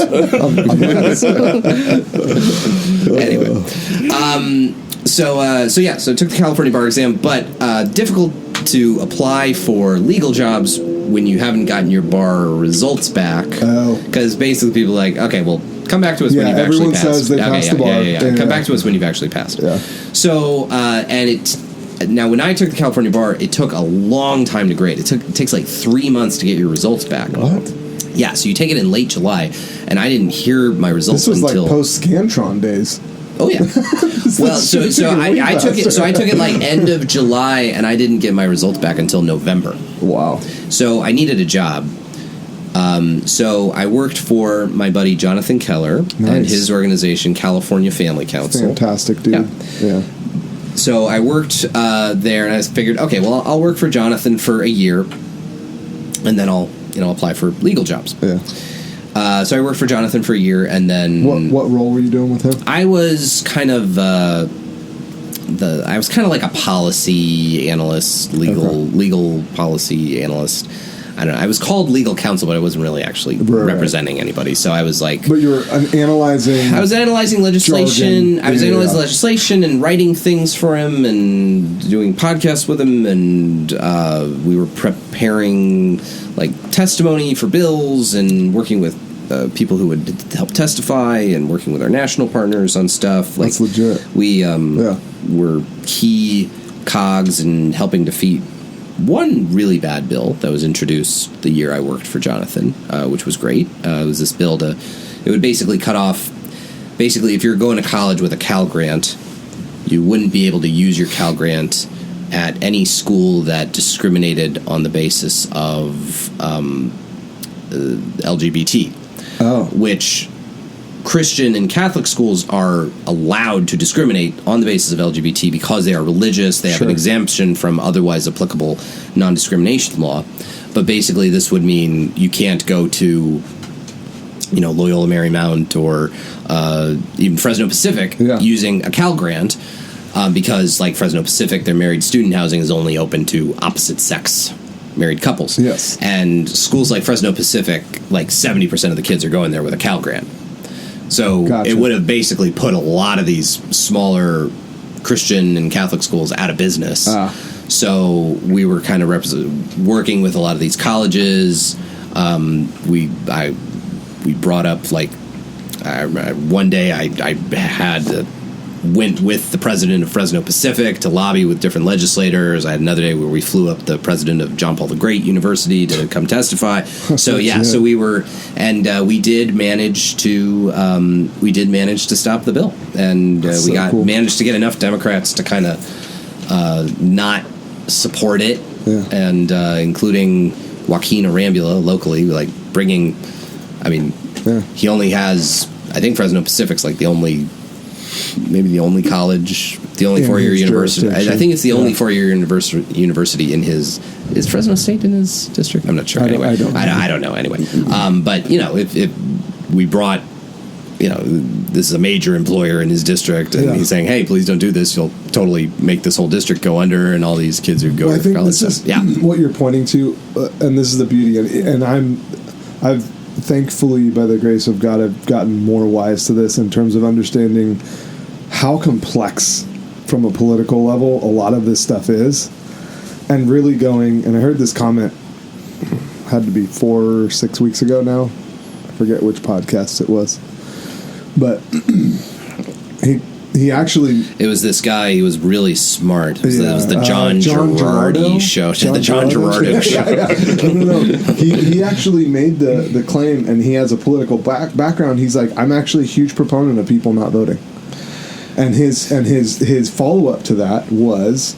He said most people don't actually know and get in the weeds on what's going on at a political level. And he's like, so that's what I caveat it with is don't freaking vote if you don't know anything. If you don't know.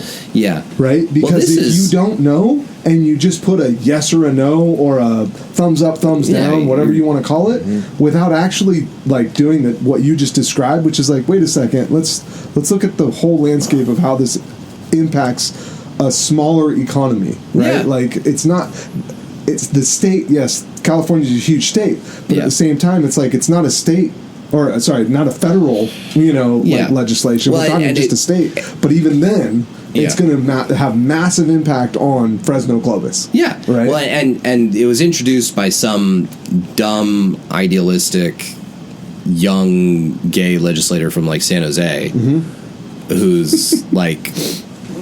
I don't mind. Wait, was he literally gay? Or? Literally gay. Okay, yes. gotcha. Yes. No. I was not. No, he openly. None of the 7th grade. No.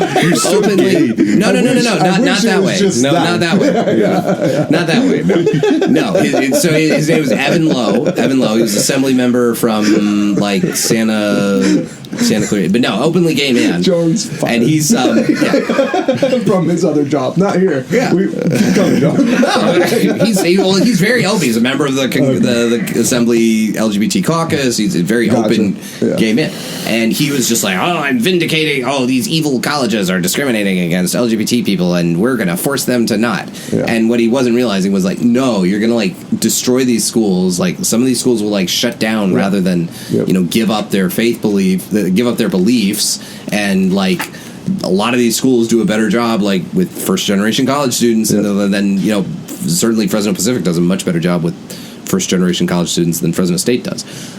So it was kind of, I think even he kind of backed away from the idea ultimately. Because it was a stupid idea. He wasn't playing the chessboard of wait, what? But although maybe 15 years down the road, maybe in a more evil hour, true, maybe they will. Yeah. So I mean, and it's just that's the scary thing about California is that the Democrats don't just have, and I see this with abortion legislation all the time. The Democrats don't just have, and again, I'm not saying this like all Democrats are evil and all Republicans are good, because plenty of Republicans are also not good. Yeah. But pretty much every Democrat in the state legislature is a pretty committed pro-abortion advocate. There are not any anymore, or if so, there are only a few. Backing from the party, that's basically what they've said. Oh yeah. There are just almost no pro-life Democrats anymore in the California legislature. So Democrats have not a majority, not a 2/3 majority, which even if you don't have a 2/3 majority, there are certain things you can't do, like you can't approve certain budgetary things or tax increases. But they have not just a majority, not just a 2/3 majority, not just a 3/4 majority. They have a 4/5 majority. Jeez Louise. Like they have lockdown. They have like 31 out of, or I think they might have 32 out of 40 seats in the state Senate. Yeah. It's not even close. So if the Democrats just decide they want to do a thing, they will just do it. They don't have to even account for whatever the Republicans say about anything. Unless there's disunity among the Democrats, then maybe the Republicans can have some impact. Leverage that. Help one faction versus another. But if they all agree on something, it'll just happen. And I think the Ninth Circuit Court of Appeal, even if it's something that's maybe trampling on our rights, this happened with a Kamala Harris-supported bill from the 2010s, AB 775. So this was the bill that forced pro-life clinics and pregnancy centers to put pro-life clinics. They had to put a notice on the wall of their waiting room or have a notice in their new patient packets for where women could go to get abortions. What? So this was within a pro-life clinic whose whole thing is no, we don't want to do abortions. We don't want to refer for abortions. So they were forced to put that notice and either on. It passed with Kamala Harris's vigorous support and encouragement while she was Attorney General of California at the time. That's and our then potential new president. Yes, by the way, and for the listener. and she was defending it through the courts, and it ultimately got struck down by the Supreme Court in 2017. So that's the scary thing, is that the Supreme Court only hears about the Supreme Court's something of a safety net for us, but they only hear about 80 cases per year. Yeah. And the Ninth Circuit Court of Appeals, which is the federal appellate court that hears all the appeals from federal court cases in California, as well as from Oregon and Washington and Hawaii and Alaska and Nevada and Arizona. Basically the Western. Basically the Western United States. Yeah. The Ninth Circuit Court of Appeals has been notoriously a very left-wing court for decades. Yeah. Just because of the happenstance of which judge dies and which president. Shifted slightly, right? Trump, actually, one of the most significant achievements of the Trump presidency was taking the Ninth Circuit from being the most radically whacked out left-wing court humanly imaginable and making it just moderately liberal. Yeah. Because he did appoint a good number of judges. But I think that has probably I haven't looked at the stats, but I'm guessing Biden has been able to make a decent number of appointments. I don't know. And that's why I was asking the question, because I know Trump did have an impact on it. What's fascinating, and I'm not trying to plug firearms here, what's fascinating is a lot of the firearms bills that have been tried to pass or that were prior to some of these new appointments that then came back under review or were appealed have since been dismissed. And it was based off of, again, it was based, I mean, we can use quotes, it was based off of originalist constitutional reading of what's going on from a firearms standpoint. The Ninth Circuit is also, even when the Supreme Court was a bit more liberal, it was the most overturned circuit court in the country. And they would do just the most whacked out, insane things very often. So, I mean, we have more of a backstop with the Supreme Court, but I do worry about that from, I see stuff like, I actually submitted an op-ed about this that I'm hoping will be run in GV Wire, hopefully in the next week or two. Nice. About AB 1955. So this is the measure that Governor Newsom just signed in July, that public schools can keep from parents the fact that their child is having a social gender transition at school. So your kid can basically change at school. Yeah, so your kid can come out before they come home. Yeah, so your kid can and it's more than that, because it's like your kid can come out as transgender at school. So insist that different pronouns be used in reference to him, or dressed differently, different name. Yeah. So let's take a school like Clovis High. All right. Clovis High has an enrollment of 2,900 students, approximately. With staff, faculty, teachers, administrators, you're talking about a population of about 3,000 people. Okay. This is larger than many small American towns. Yeah. So this kid is going to come out to 3,000 kids and teachers and administrators, but the parents aren't allowed to know. And it's not just that the parents aren't allowed to know. the communications with the parent will become this elaborate charade of carefully being sure that any communications to the parent, that all the communications to the parent talk about little Johnny, but the internal records, bookkeep, whatever, that's all about Joni. Yep. So it's, I mean, I see that gets passed easy peasy, flying colors, way ahead of Sky. I mean, usually the deadline for getting legislation passed is like August 31st. That thing was done and signed by, getting it out of the legislature is August 31st. Then the governor has until the end of September to sign everything. That thing's passed and signed by July 15th. Jeez. And, it's going to be challenged in the courts, and they're going to try to make some kinds of constitutional arguments about, this is interfering with, maybe there's some constitutional rights for parents sort of embedded in the Constitution that this is interfering with.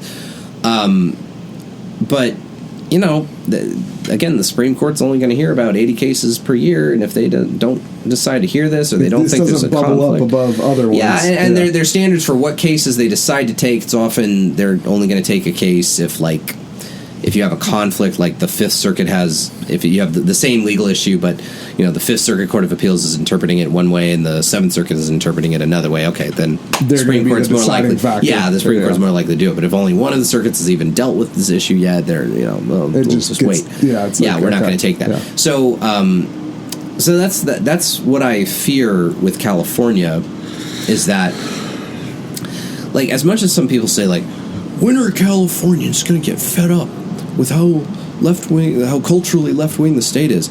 And clearly the answer is never.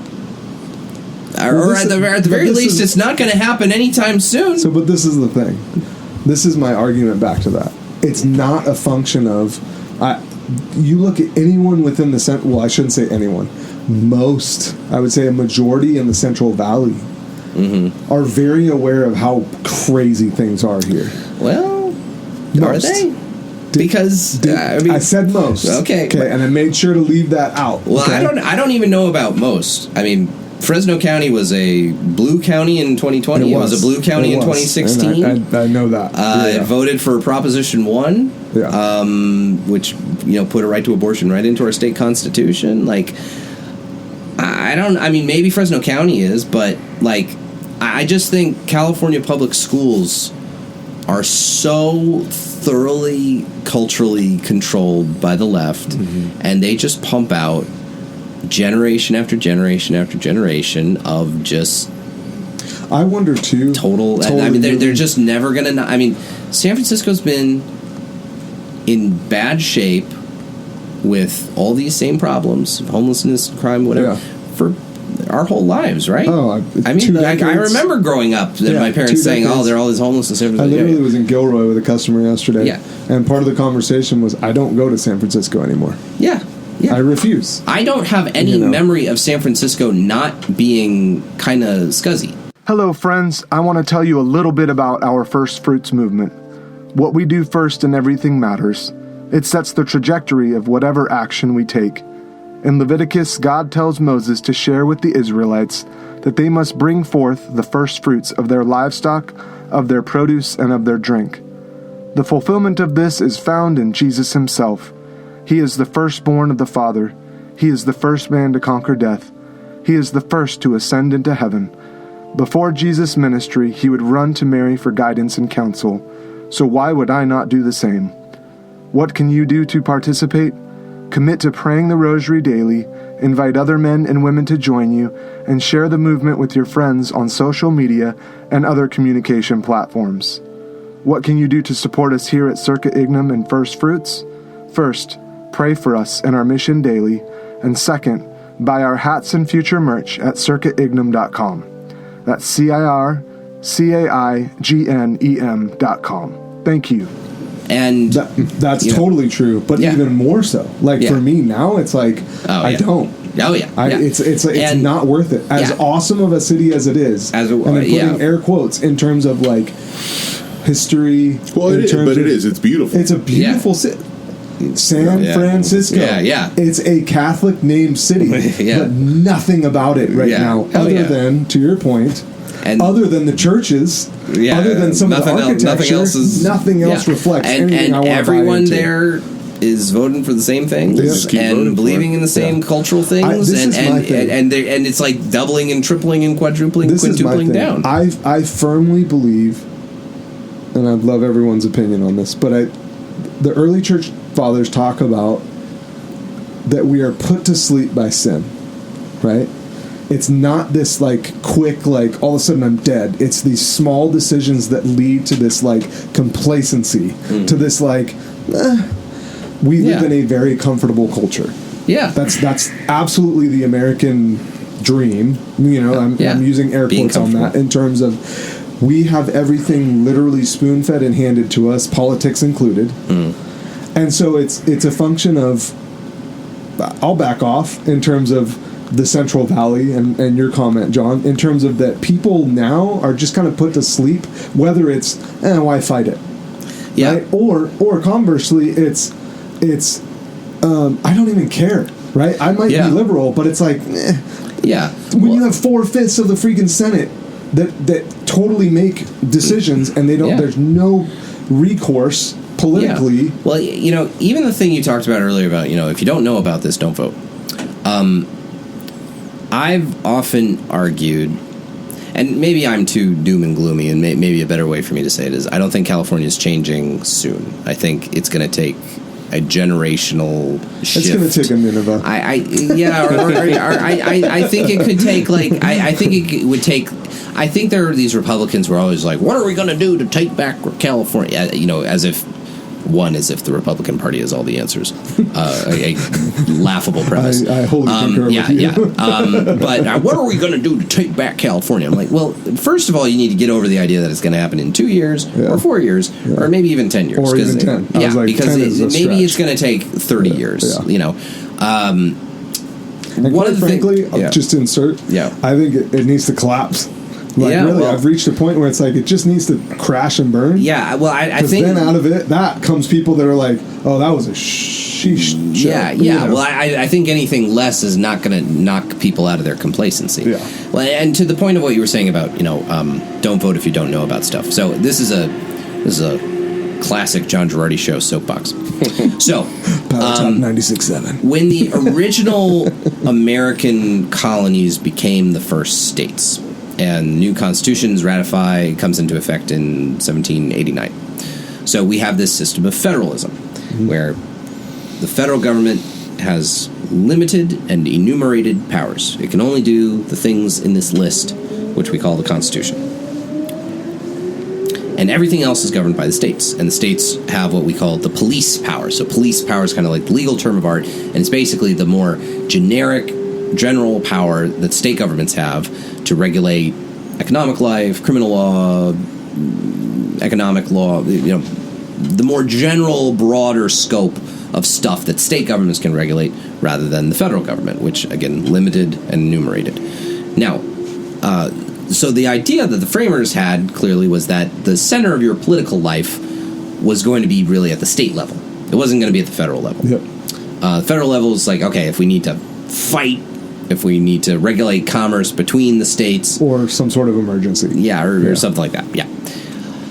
Now, the federal government has grown in its position of power, and some of that, I think, is legitimate. Just, you know, the federal government was always able to regulate interstate commerce, and, you know, in 1789, we didn't have interstate highway systems and internet and phones and railroads. Yep. So there's a lot more of interstate commerce, a lot larger role for the federal government. But I think the sense of the center of our political lives being in our state legislatures is really lost.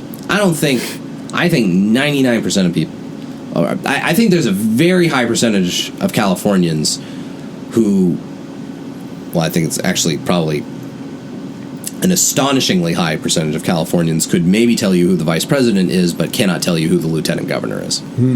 I think very few Californians could tell you who their assembly member and state senator are. I think very, very few Californians could tell you anything about how the state legislature works or what the two houses of the state legislature are even called. And part of it is, okay, the original colonies. I think of the original 13 states, I think Virginia and I might be wrong on this, but Virginia had the largest population, and I think it might have been the only state that was in the six figures with population. And each state had a state legislature, as they do today, and each state legislator was representing a very small number of people, relatively speaking, and even that's just total population they were representing, an even smaller number of voters, because the right to vote at that time, was for good or for ill, was much more limited than it was today. It wasn't women. Unfortunately, it was not black people or slaves, which is bad. I think in many states, I think it depended on the jurisdiction, but you couldn't vote till you were like 21 or older, and I think there were like property qualifications in some instances before you could vote. It was based off of tax, or if you owned land. Yeah. So basically, the setup within the original 13 states, and again, I'm not commenting on all those other social conditions and the goodness and badness of them, but every state legislator, there's a pretty good chance he could directly know almost every single person he represented. Versus now. Yeah. And California is the worst ratio for this in the entire United States. Last California, number I have is 40 million. Yeah, so California has 40 million people total, but then let's get to this.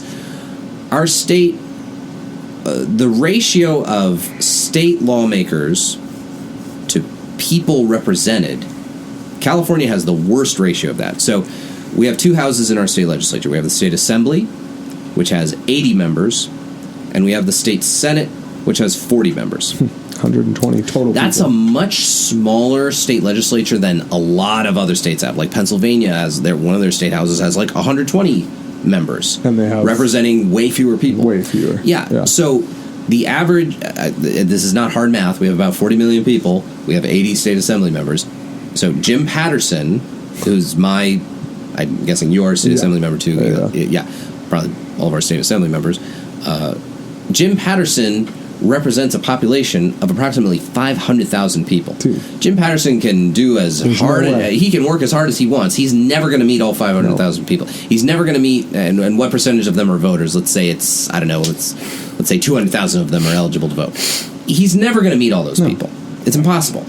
And then conversely, what percent of them are actually voters, registered voters? Yeah. Right? Like, so then you can dive into all that. But and it's also, though, a thing of the distance between you and Jim Patterson. Well, what does he give a crap what I have to say? Yeah. If he gets 5 calls about something being bad, how much is he really going to care? Versus 100,000. Versus, again, let's go to Virginia in 1790, whatever. If you're a member of the House of Delegates or whatever their state legislature is called. 10 calls. Or 10... Telegrams. 10 letters delivered by carrier pigeon. Then he's like, oh, by Jove, this is not good. So I don't know how colonial Virginians talked. Exactly. I don't know how colonial Virginians. Thomas Jefferson's like, oh man, these people are really ticked off.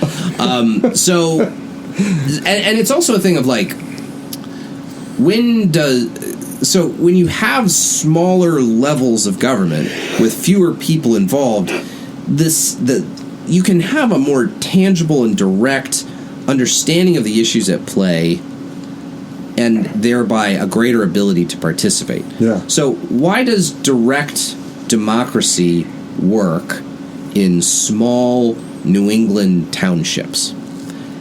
Direct democracy. So the law is just being made by the voting assembly, by the assembly of the citizens. Yeah. Okay, it's not made. There's no magistrate writing laws. Why did direct democracy work more or less in Athens? Why did direct democracy work more or less in a small New England town? Well, it works in a small New England town because it's small.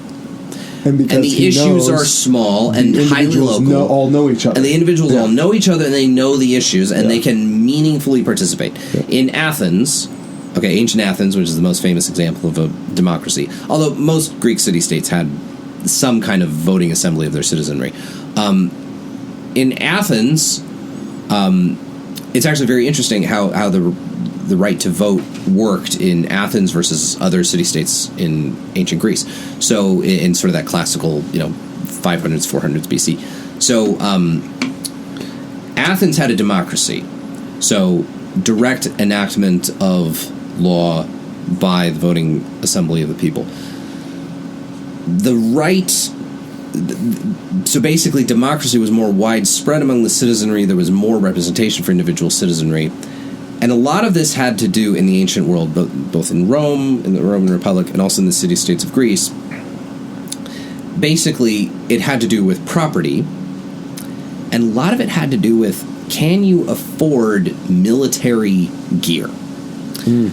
If you were able to afford the necessary hoplite infantry gear, which was the standard sort of fighting unit of the ancient Greek world in the 500s and 400s BC, then you were able to vote. Yeah. Okay? Now, and that was very much the case in Rome with their voting citizen assemblies. It was a lot of it was very clearly military in as far as how it was sort of set up. Like the sort of elite class of Romans were called the equestrians, which means the horse guys, the guys who were wealthy enough to afford a horse. That could ride around to and from. Yeah. Right. And I think the idea was in these Greek city-states was a lot of times we're voting on whether to go to war. And you're the one who's going to war. Oh. So if you're going to war and you've got a say in this, then we're going to let you vote on whether to decide to go. And in Athens, they had more widespread voting because Athens. If you don't have the money to pay for this, and if you don't have the money to afford the hoplite armor to go fight for us, then shut up. Yeah. We don't care what you think. Yeah. Mm-hmm. And in Athens, though, Athens was a naval superpower. Yeah. What do you need to be in the Navy? You don't need much. No. You're just pulling an oar. Yeah. So more widespread voting by all these guys who were citizens who were pulling oars in the Navy. Yeah. So you don't necessarily need the kind of...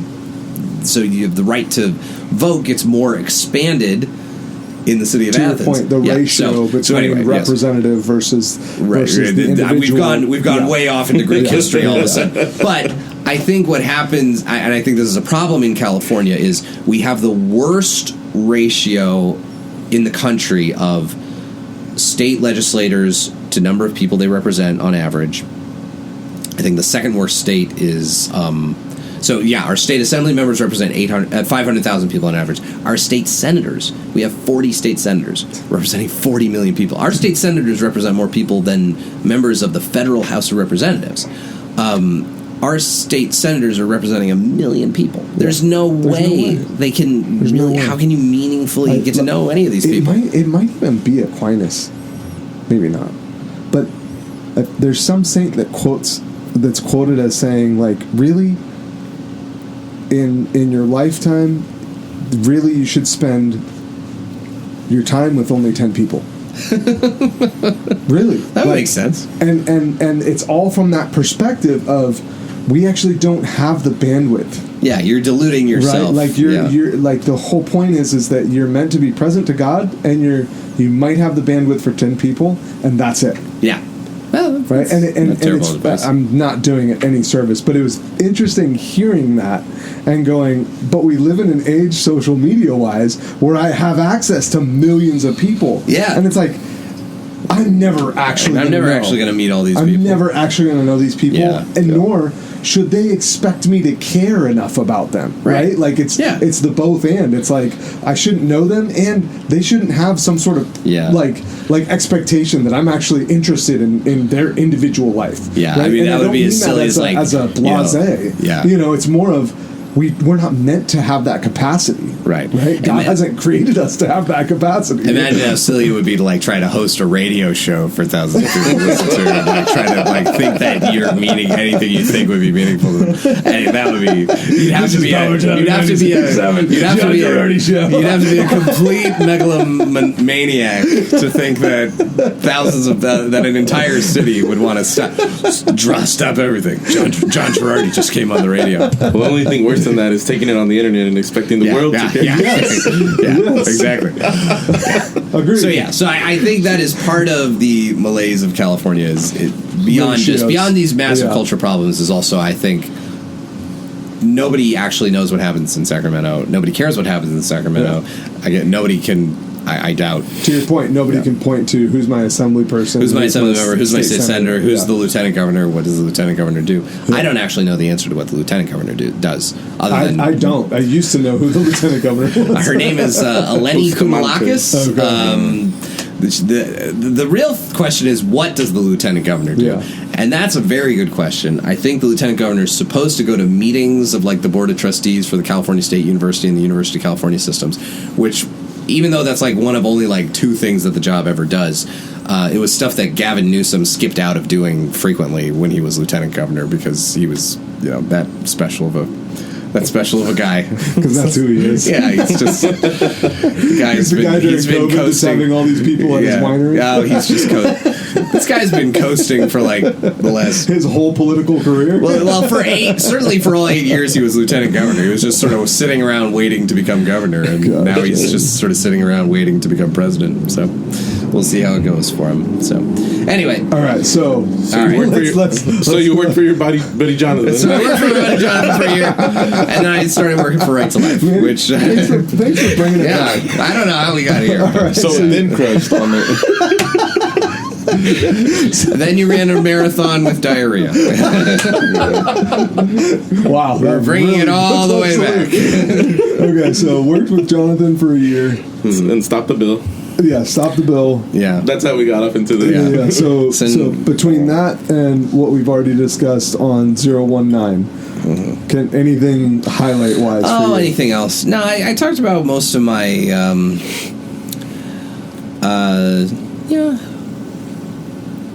Not too much else. Yeah.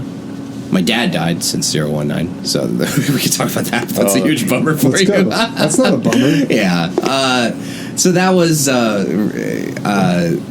it was a very significant thing. Yeah. And my dad passed away on March 12th, which was weird. I looked back at 019 like about a month ago. Well, it was when our music episode came out, and I looked back. I was like, oh my gosh, I recorded that like before my dad died. That was like a lifetime ago. Yeah, it was a few weeks before he passed. Yeah, I actually was there for Father Michael gave him the last sacraments at 12:30, and he passed away at 4:30 or around then. Okay. And I had never been around to see the last sacraments administered. They're amazing. I don't know if any of you guys have ever. I've experienced it personally. Okay, yeah. But, it was really one of the most amazing things I'd ever experienced in my life. My dad was lucid completely. Gave a normal confession, like not a general absolution. Sure. Like we went to a different room. Yeah. The way it should be done. Yeah, and well, I mean, ideally, obviously you can't always control that, but received anointing and then received communion, and it's sort of more beautiful in some ways and uglier in other ways than I think the kind of picture book. I don't know. Sometimes. One of my favorite paintings at Notre Dame is in the big basilica there. They have a mural it's a picture of the death of St. Joseph. And it's a scene that there is a decent amount of Catholic art about it, about the death of St. Joseph. Yeah. And that's it's just theorized because it's not in the Bible, but it's theorized, well, St. Joseph's around at the Nativity and he's not around at the crucifixion. Mm-hmm. And Jesus is, telling John to take care of his mom. So presumably Joseph died at some time between, the Nativity and that. 33. Yeah, sometime in there he must have passed away. Yeah. So presumably he died with Jesus and Mary, and that's about as good a way to go out as you could have. And I've often thought about that. And having been through my dad's death, which was I won't say traumatizing, but it was not fun. And he kind of had it was not fun. He was scared, and something happened, something kind of ruptured, and it was very difficult, and he was kind of struggling for breath, and it was really Serious. it was difficult. It was very, very difficult to watch, and difficult to be through, and I think it's sort of made me think about how am I going to handle this when that time comes for me, and that it is very scary, clearly, and it's not. I think sometimes Catholic depictions of death, it's like, oh, and the saint folded their arms peacefully over their chest and passed away. And if someone does pass like that, I mean, that's wonderful, That's and I hope that happens, and that's grace. But that's not what happens to everybody. Not by and large. And I think that it doesn't mean that. I don't think it means that you're going to hell if you don't go that way. Yeah. But it is really rough, and it sort of makes me. I've thought a lot more about the Blessed Mother in the role of widow, which is not a title or aspect of Mary that I think gets mentioned a lot. That the role of widow, and it's almost made me think of Mary that we talk about Immaculate Mary, and we think of Mary as Queen of Heaven, and we all have of her titles. All of her various titles, and we think of her as this sort of pristine, and yes, she is sinless. All of those, and I obviously dogmatically, I agree. Yeah, I think it's sort of underappreciated that she lived a very hard life. that must have been an extremely difficult, scary, burdensome life, and I think the extraordinary graces that she was afforded to be perpetually virginal before, during, and after birth, the miraculous interventions happening there, but she was still subject to suffering. All suffering. Yeah. And to think, even like, I was thinking about like the joyful mysteries of the Rosary.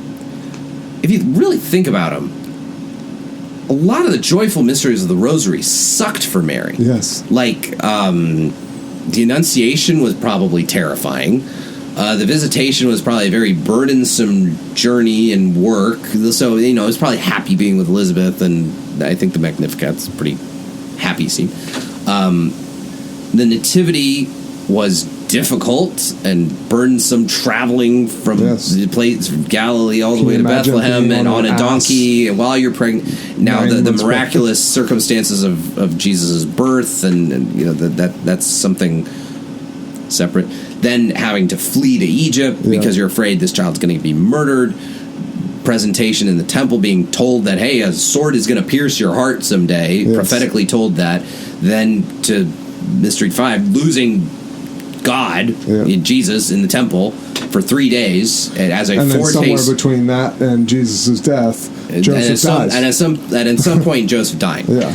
And the bitterness, and it sort of makes me think of like, what were the temptations that Mary must have experienced? Because obviously, if Jesus is tempted by the devil, and she is too. Clearly, I mean, I guess I don't know. I don't know, but it would make sense that this person experienced temptation. Adam and Eve experienced temptations. Yeah. Now, Mary didn't have concupiscence like we do, so she's not as. I think a lot of Mariology would say that she didn't. But if Jesus is divine, but if Jesus is but Jesus didn't have concupiscence either, and he's still tempted. Yeah, it's like, come on, it follows. Yeah, so if he's tempted, then maybe she's tempted, and it makes me wonder, like, what temptations would she be subject to? And it makes me think. I wonder about despair. Whether it was despair, whether it was bitterness and anger at people who were wronging her throughout and treating her like crap throughout. Yeah. Like, or even a thing of like, Mary must have been endowed with extraordinary. I mean, I don't know. Maybe I'm wildly speculating. Maybe. But if she had the grace to be the Mother of God and all these special graces afforded to her, she was probably an incredibly intelligent person and probably could have risen far above the station, the socioeconomic maybe station to which she had been assigned. could she have, somehow tried to be like Satan, who's sort of all the creatures of all the beings God actually created, Highest. It's Lucifer was the greatest, and Mary becomes greater. Mary's greater than Lucifer because of her humility. Yeah. But could she have tried to attain greatness the way Lucifer does, by disobeying, by trying to attain power, by trying, and she doesn't do any of that, and she opts for kindness and mercy and simplicity and love and simplicity and love for the early church, praying with the apostles, obedience, and praying with this group of losers who had abandoned her own son to die, and she's with them, praying with them at Pentecost. And we only think of Mary in terms of mercy and love and compassion towards her children, who all murdered her son. Yeah. Never in terms of, we're never afraid of we can be fearful of God's judgment. We're never fearful of Mary's judgment. You notice that? No one ever says, like, at the end of time, Mary will her anger will be, no, that'll never happen. That's never even mentioned. What you're saying right now, John, is it's so echoing in my mind right when you said that, of how the kids, we can all speak as fathers right now, of like our wives, they absolutely have the hardest job, right? Like staying home with kids constantly, right? And what's funny is the kids will tune our wives out to a degree. So what you're saying totally resonates in terms of our kids will be like, yeah, whatever, mom. Whatever, mom. Yeah. But then as soon as dad steps in, all of a sudden it's like, oh.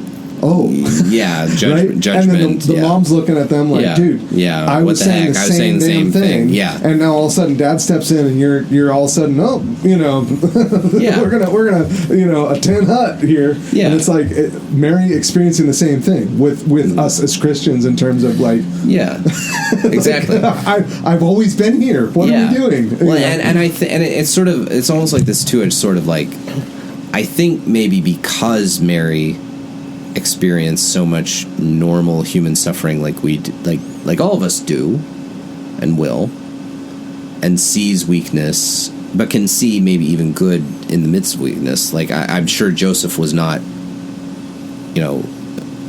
Joseph is a saint. He wasn't perfect, and probably she knew his imperfections but still loved him, and probably he was a pretty dang, if you gotta live up to that standard. I mean, geez, you gotta be a pretty dang good guy. But to see him die, to see her own parents die, presumably, to see Jesus's death, to see just a lot of to know of the deaths of the innocents of Bethlehem. It's a lot of death and suffering that was all around. In addition to just the general. That's just the condition of the ancient world. Death was always, death could be a week away at any given time. You were always kind of living under the sword of Damocles. And it sort of makes me think about, for my, like, what are all these thoughts kind of had come into my head since my dad's death, and have sort of made me look at the Blessed Mother almost a little differently, as almost, I can kind of see or understand a little bit better. Or I don't know, maybe it's just my own head. Maybe I'm not understanding it better, but differently. Yes, she is now assumed into heaven and glorious and immaculate and was always sinless.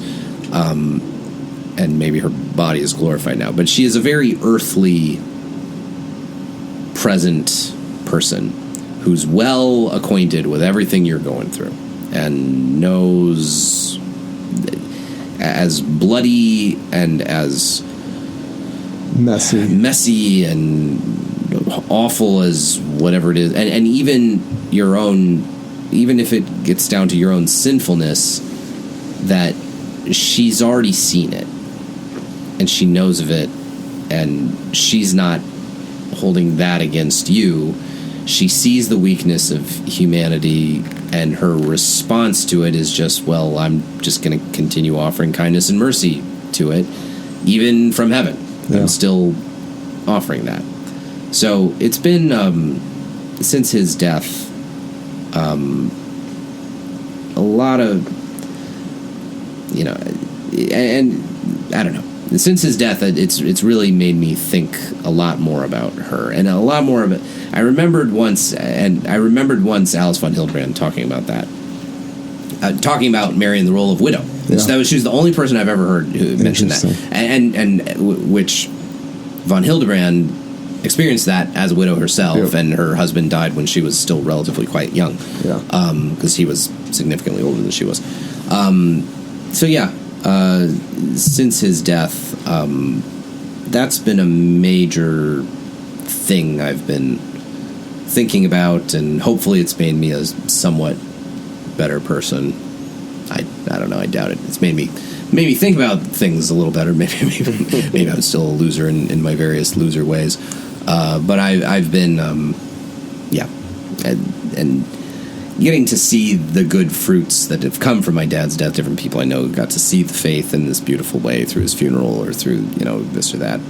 That was a really heartwarming thing. So there you go. I'm going to insert here. I don't think the things that you're pondering are loser. I think that... Well, I think my own sinfulness and losery, my own loseriness maybe hasn't changed too much since my dad's death. But I think that's... You're at a table with a bunch of losers. I knew that. And that's what but that's what I'm saying, is it's like the you're a loser. Losers. These guys, this whole podcast, full of losers. Many people are saying. It should be called Circa Loser. Circle of losers. Wow. What a bunch of losers. I told JD, I said, JD, these guys. You guys should I told Melania. Joe Biden Melania, I said, this man, you should have Melania on the podcast. She's incredible. John Gerardi. When I turned his dad passed away. I almost passed away. I looked to the left at that beautiful chart. That beautiful chart about illegal immigration. There we go. What's fascinating about what you're saying there, John, in terms of Mary, is that the fact that we're always looking at Jesus and we're going, dude, like, he experienced everything.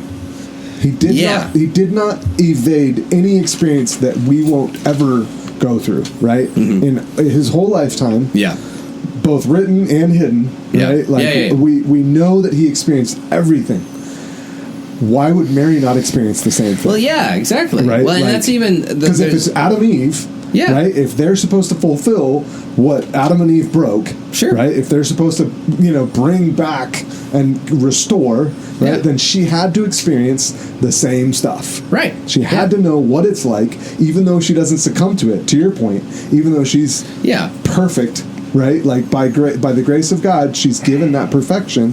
She didn't experience concupiscence. She still had to experience temptation. Sure, yeah. She still had to experience this level of, is this it? Really, God? It's funny that you say that, because it was last week I was praying the Annunciation that decade, and all of a sudden I was hit with did she really know what she was saying yes to? I have to believe she did. Yeah. And so there's a sorrow to it. There's this, to your point, Manny, there's this obedience of, yes, this is really going to stink. I surrender. Yeah, let it be done. This is going to really suck. Yeah. But I know that you are glorified in this. Right. Right? I know and trust that you will provide in it, that you will be here, you won't leave me. Yeah, right? and it's even expressed in terms of it's expressed in terms of how's that going to work, because first is expressed clarifying question. How is this can be? Clarifying question. How can this be? Yeah. Not a doubting question, but clarifying. Yeah. And then it's not like, I'm so honored and grateful and appreciate. It's let it be done. Yeah. Yeah. And I think that I don't know. again, dogmatically, yes, she is assumed in heaven. She does have a glorified body. She is immaculate, i.e., did not sin. But she suffered through a lot of crap, even down to like losing Jesus in the temple for 3 days, Yes. which is obviously a forerunner of the next time she was going to lose him for 3 days. And Completely.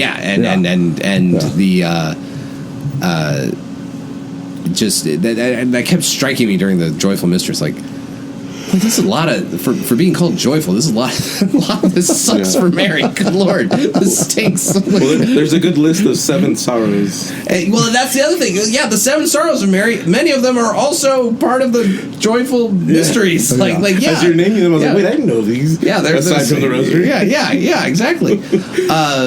So yeah, I just think I don't know. Maybe it's just like bad holy cards that are bad holy cards from the 1900s that sort of give a kind of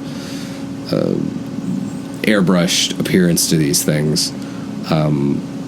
Maybe we need more like Spanish statues of Mary, like looking judgmentally while crying at you. As you were talking, candles. Mexican candles. It was a Lenten mission at St. Anthony of Padua. They had he's one of the fathers of mercy, dude. Those guys are fantastic. Mm-hmm. Anyways, he was talking like his whole imagery the whole time was he was like, we have these holy cards that always depict, and for the listener, I'm going to describe it. They're always doing this like hands folded and they're staring up and they have this serene face. Yeah. And he's like, why do we do this as a church? Yeah. And he was because there were like French publishing houses that were painting this terrible art in the 1900s. He's calling out the reality of like we have them in this. You called it out with your own dad, where it was like, no, I was even thinking of JP2, right? At the end of his life, that had to be messy. Yeah, that was not glorious. No, right? it was not very he ugly. Lived out. He to the end. Yeah, everything he had been promoting his whole priesthood. Right, which was no, life. Yeah. Life, right? Like life up unto the end, life, right? And so yes, it wasn't, especially him being the one that was experiencing that, as great of a mind and body as he had, it had to be a ton of suffering. But then also this Father of Mercy talking about how like we always have this image in our mind of these saints, take your pick, of just like this holy card and their serene face staring up, folded hands, and it's like, no, their whole life was suffering. Their whole life was real. It was not, and it was whether they were male or female, they embraced whatever that was. Yeah, well, and that's the thing. And that's the thing. I think we hear about suffering, but it's like, no, suffering can mean like you have massive digestive problems and you can't poop. Well, no. All right. That wasn't. That was no. He's like, no. I'm talking about no. Okay, you have chemo. You have complications from chemo, and you're horribly. All right, I did not mean myself.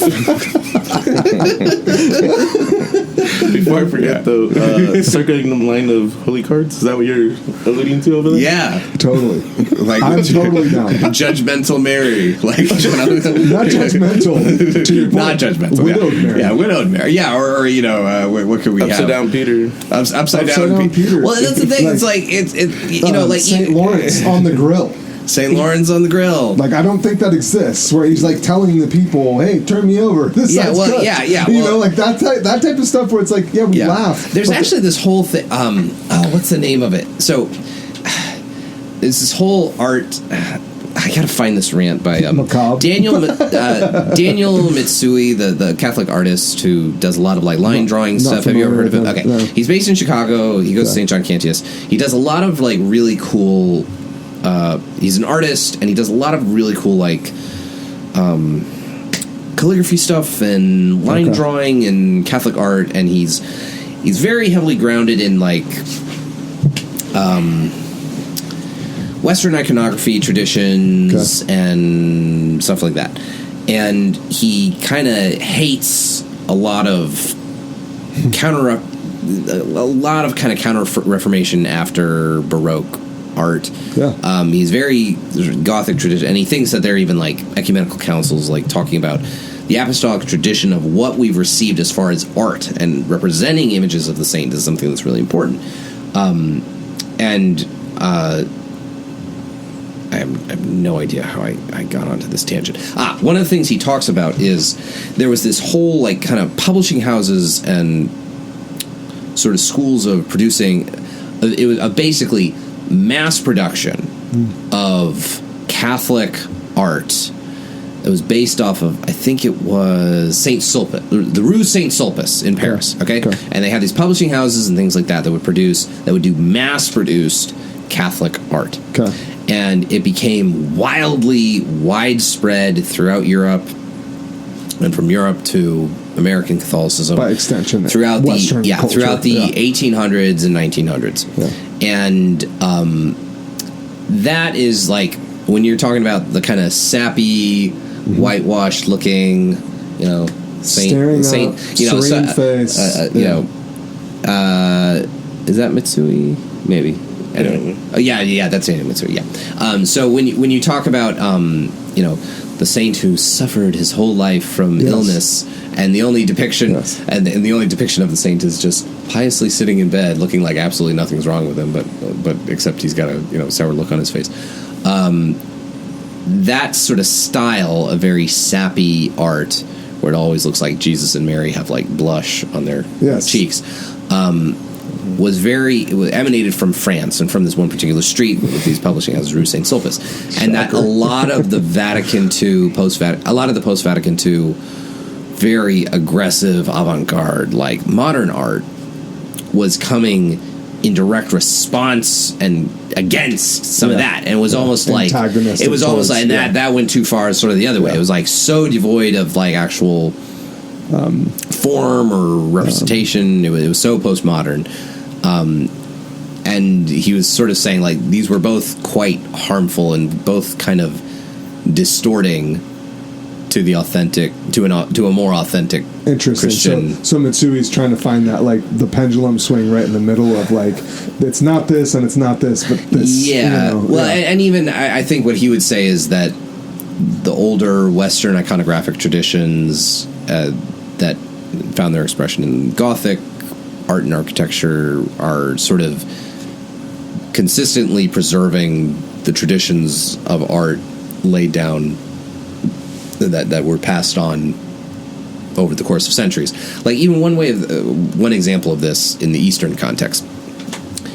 You know how Eastern crucifixes have it always has like the one bar that's kind of crooked? Yeah. Okay, so I read about this. I forget the name of the heresy. There was some heresy. I love heretics. There was some Christological heresy saying that Jesus only appeared to suffer. Oh, wow. Rather than he actually did suffer, or something like that. So it was some kind of very precise. Sounds like dancing to me. Yeah, well, I mean, there were all kinds of these weird Christological heresies about various different points of like, anyway. So Jesus only appeared to suffer rather than he actually did. And so within the iconographic traditions of Eastern Christianity, they started to introduce this like crooked crossbar because of some tradition in the East that when they nailed Jesus to the cross, they like really wrenched his feet. And that really like hurt, and then it really wrenched it. And that, so when you think about adding that to your depictions of crucifix, and that becomes almost a standardized thing, what does it mean when you don't include it? Within an Eastern context, if you do an icon of a crucifix or make a physical crucifix, and you deliberately leave that out, it's like a statement. Yeah. It's like it's heretical. Yeah. Right? It's so I believe in I'm believing in something else. Yeah. So I think with the Eastern iconographic tradition, it kind of gives us some kind of insight that when you really radically screw around with how you present the faith, you're really, it's not just like, well, any medium is fine, any medium is, no, that's not true. We have this tradition that's handed down to us of how we are presenting these things, and the how has an important relevance to the what. The how we were presenting it has a very distinctly important relevance to what we were presenting, which, not to rehash our music episode again, but if you open up Mass with an 8-string heavy metal guitar and you're going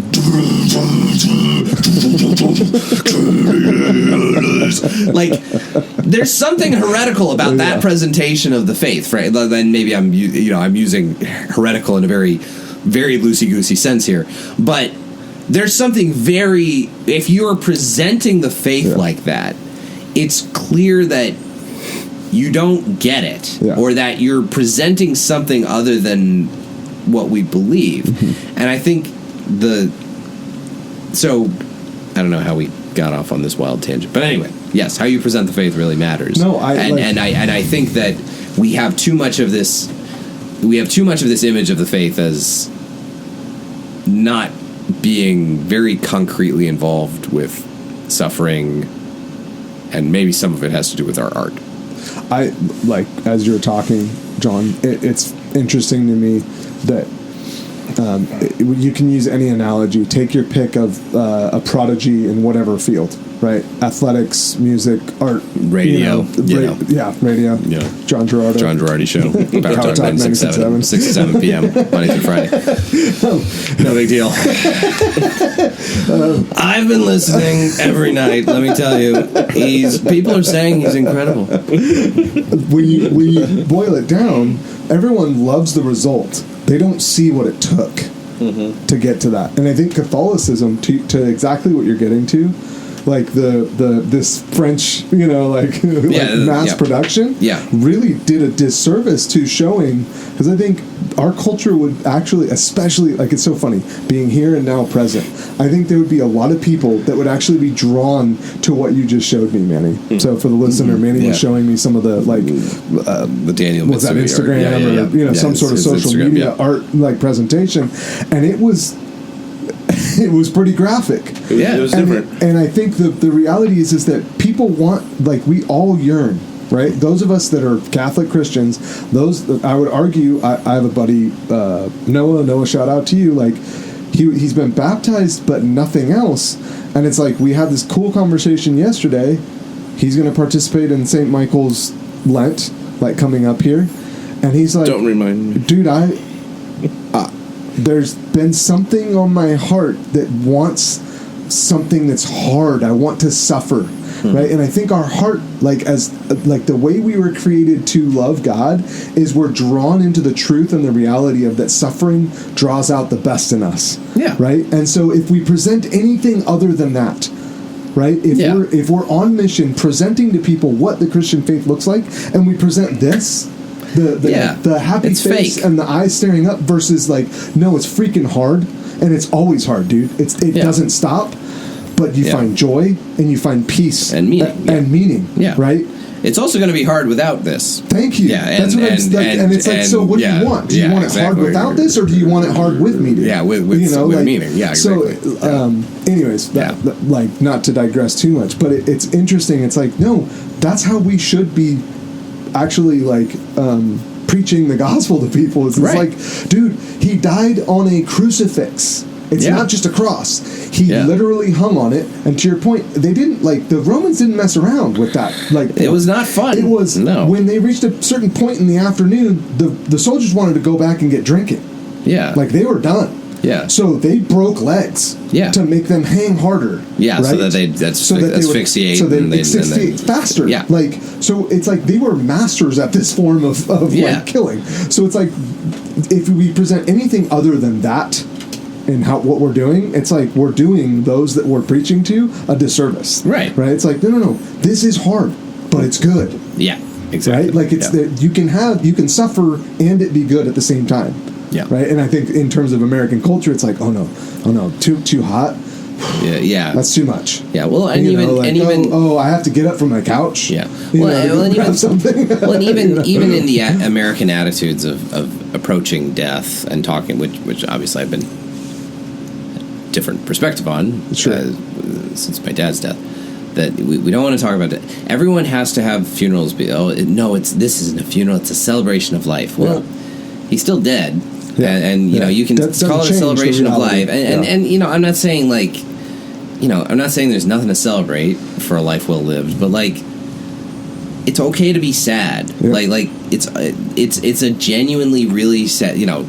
It's a great thing to grieve. Yeah, it is a good thing to grieve, and it's a helpful and healthy thing, and mentally healthy as much as anything, thing to grieve, and because like this was really sad. Like my dad was healthy as a horse, an extremely healthy 64-year-old man who was a long distance runner and golfed 36 holes every weekend and ate healthy and was skinny, and he very unfairly got random bad luck of the draw, got dumb bladder cancer that was way more aggressive than his doctors thought at every stretch, and he got horrible complications, and his cancer spread in ways that they couldn't detect, and he was dead from it within 3 years, and it sucks. He was a 67-year-old man. He should have lived to be 87. Should have been able to see his grandkids get married, and it sucks. Like it sucks, and it's okay to be really sad about that because it is sad.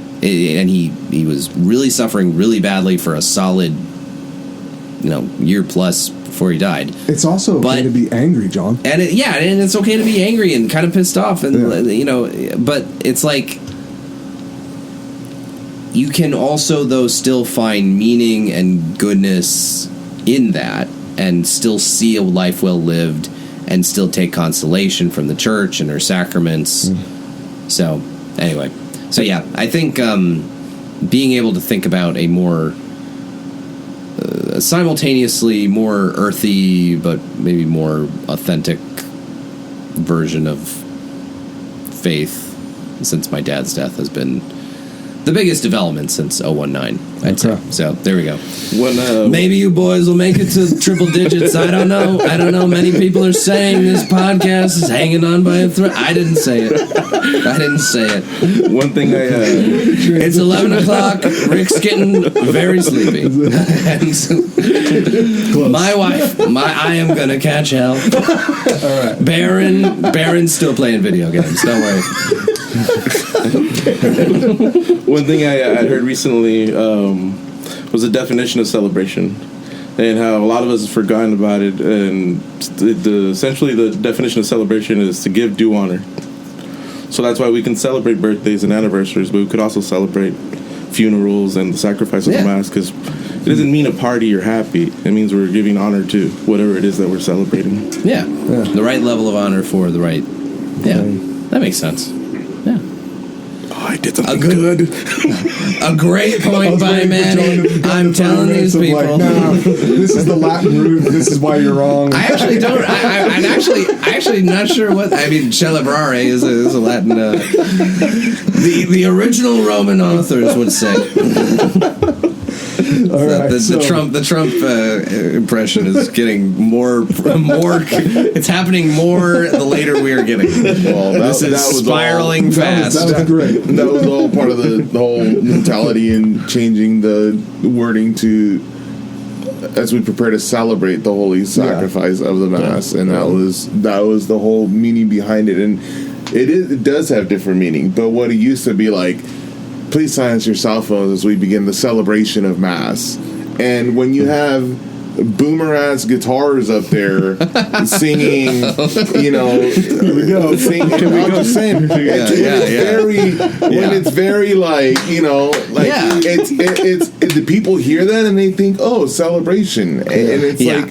And it's like, that's not even what it means, but that's what you hear because of what's going on up there. Because of the body language and the attitude. Because they forgot the meaning of celebration. That was the whole mindset behind, no, we need to change this to celebrate the holy sacrifice of the Mass. Yeah. And now we need to reset the counter for how many episodes we haven't knocked the boomers. Yeah. Oh, that's it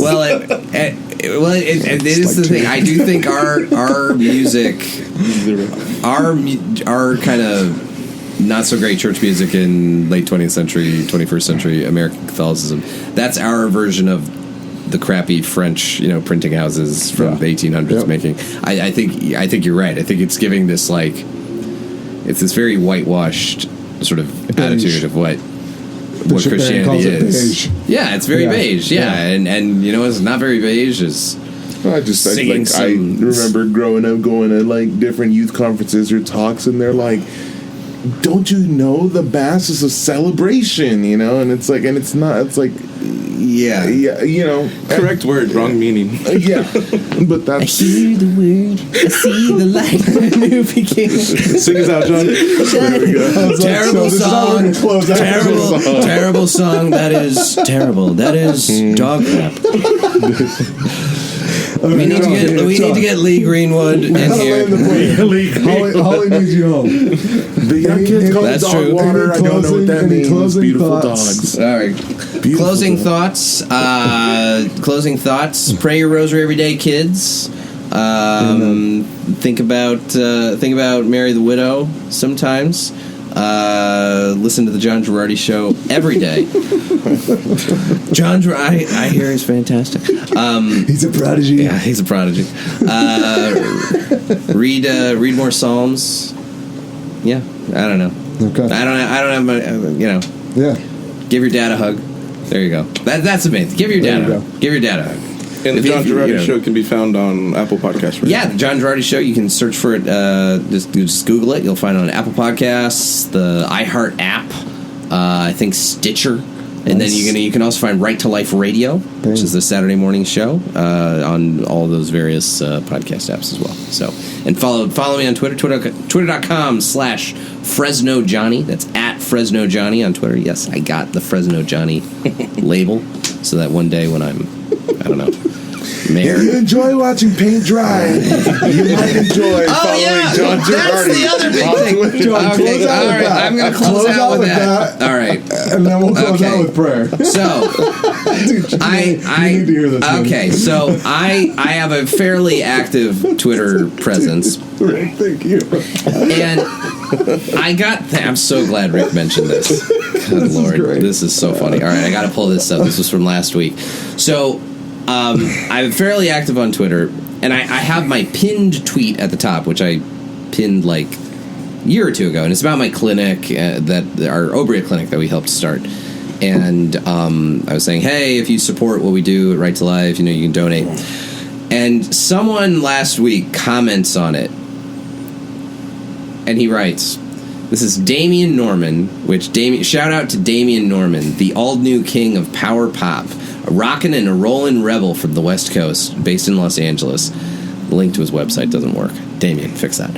He comments on this tweet, I've had more fun watching paint dry than listen to John Gerardi take an hour to explain something that anybody else could explain in 5 minutes. That said, I do agree with his pro-life stance, all caps pro, is pro, capital life, capital stance, and offer my sincere moral support for all of his pro-life endeavors. I just got absolutely roasted. And by the way, he's not wrong. I will sometimes listen to myself and be like, get to the point! Land the plane, John. Land the plane! I guarantee I'll listen to this podcast and I'll be yelling at it. So I just commented to him, lol, honestly, same, thanks bro.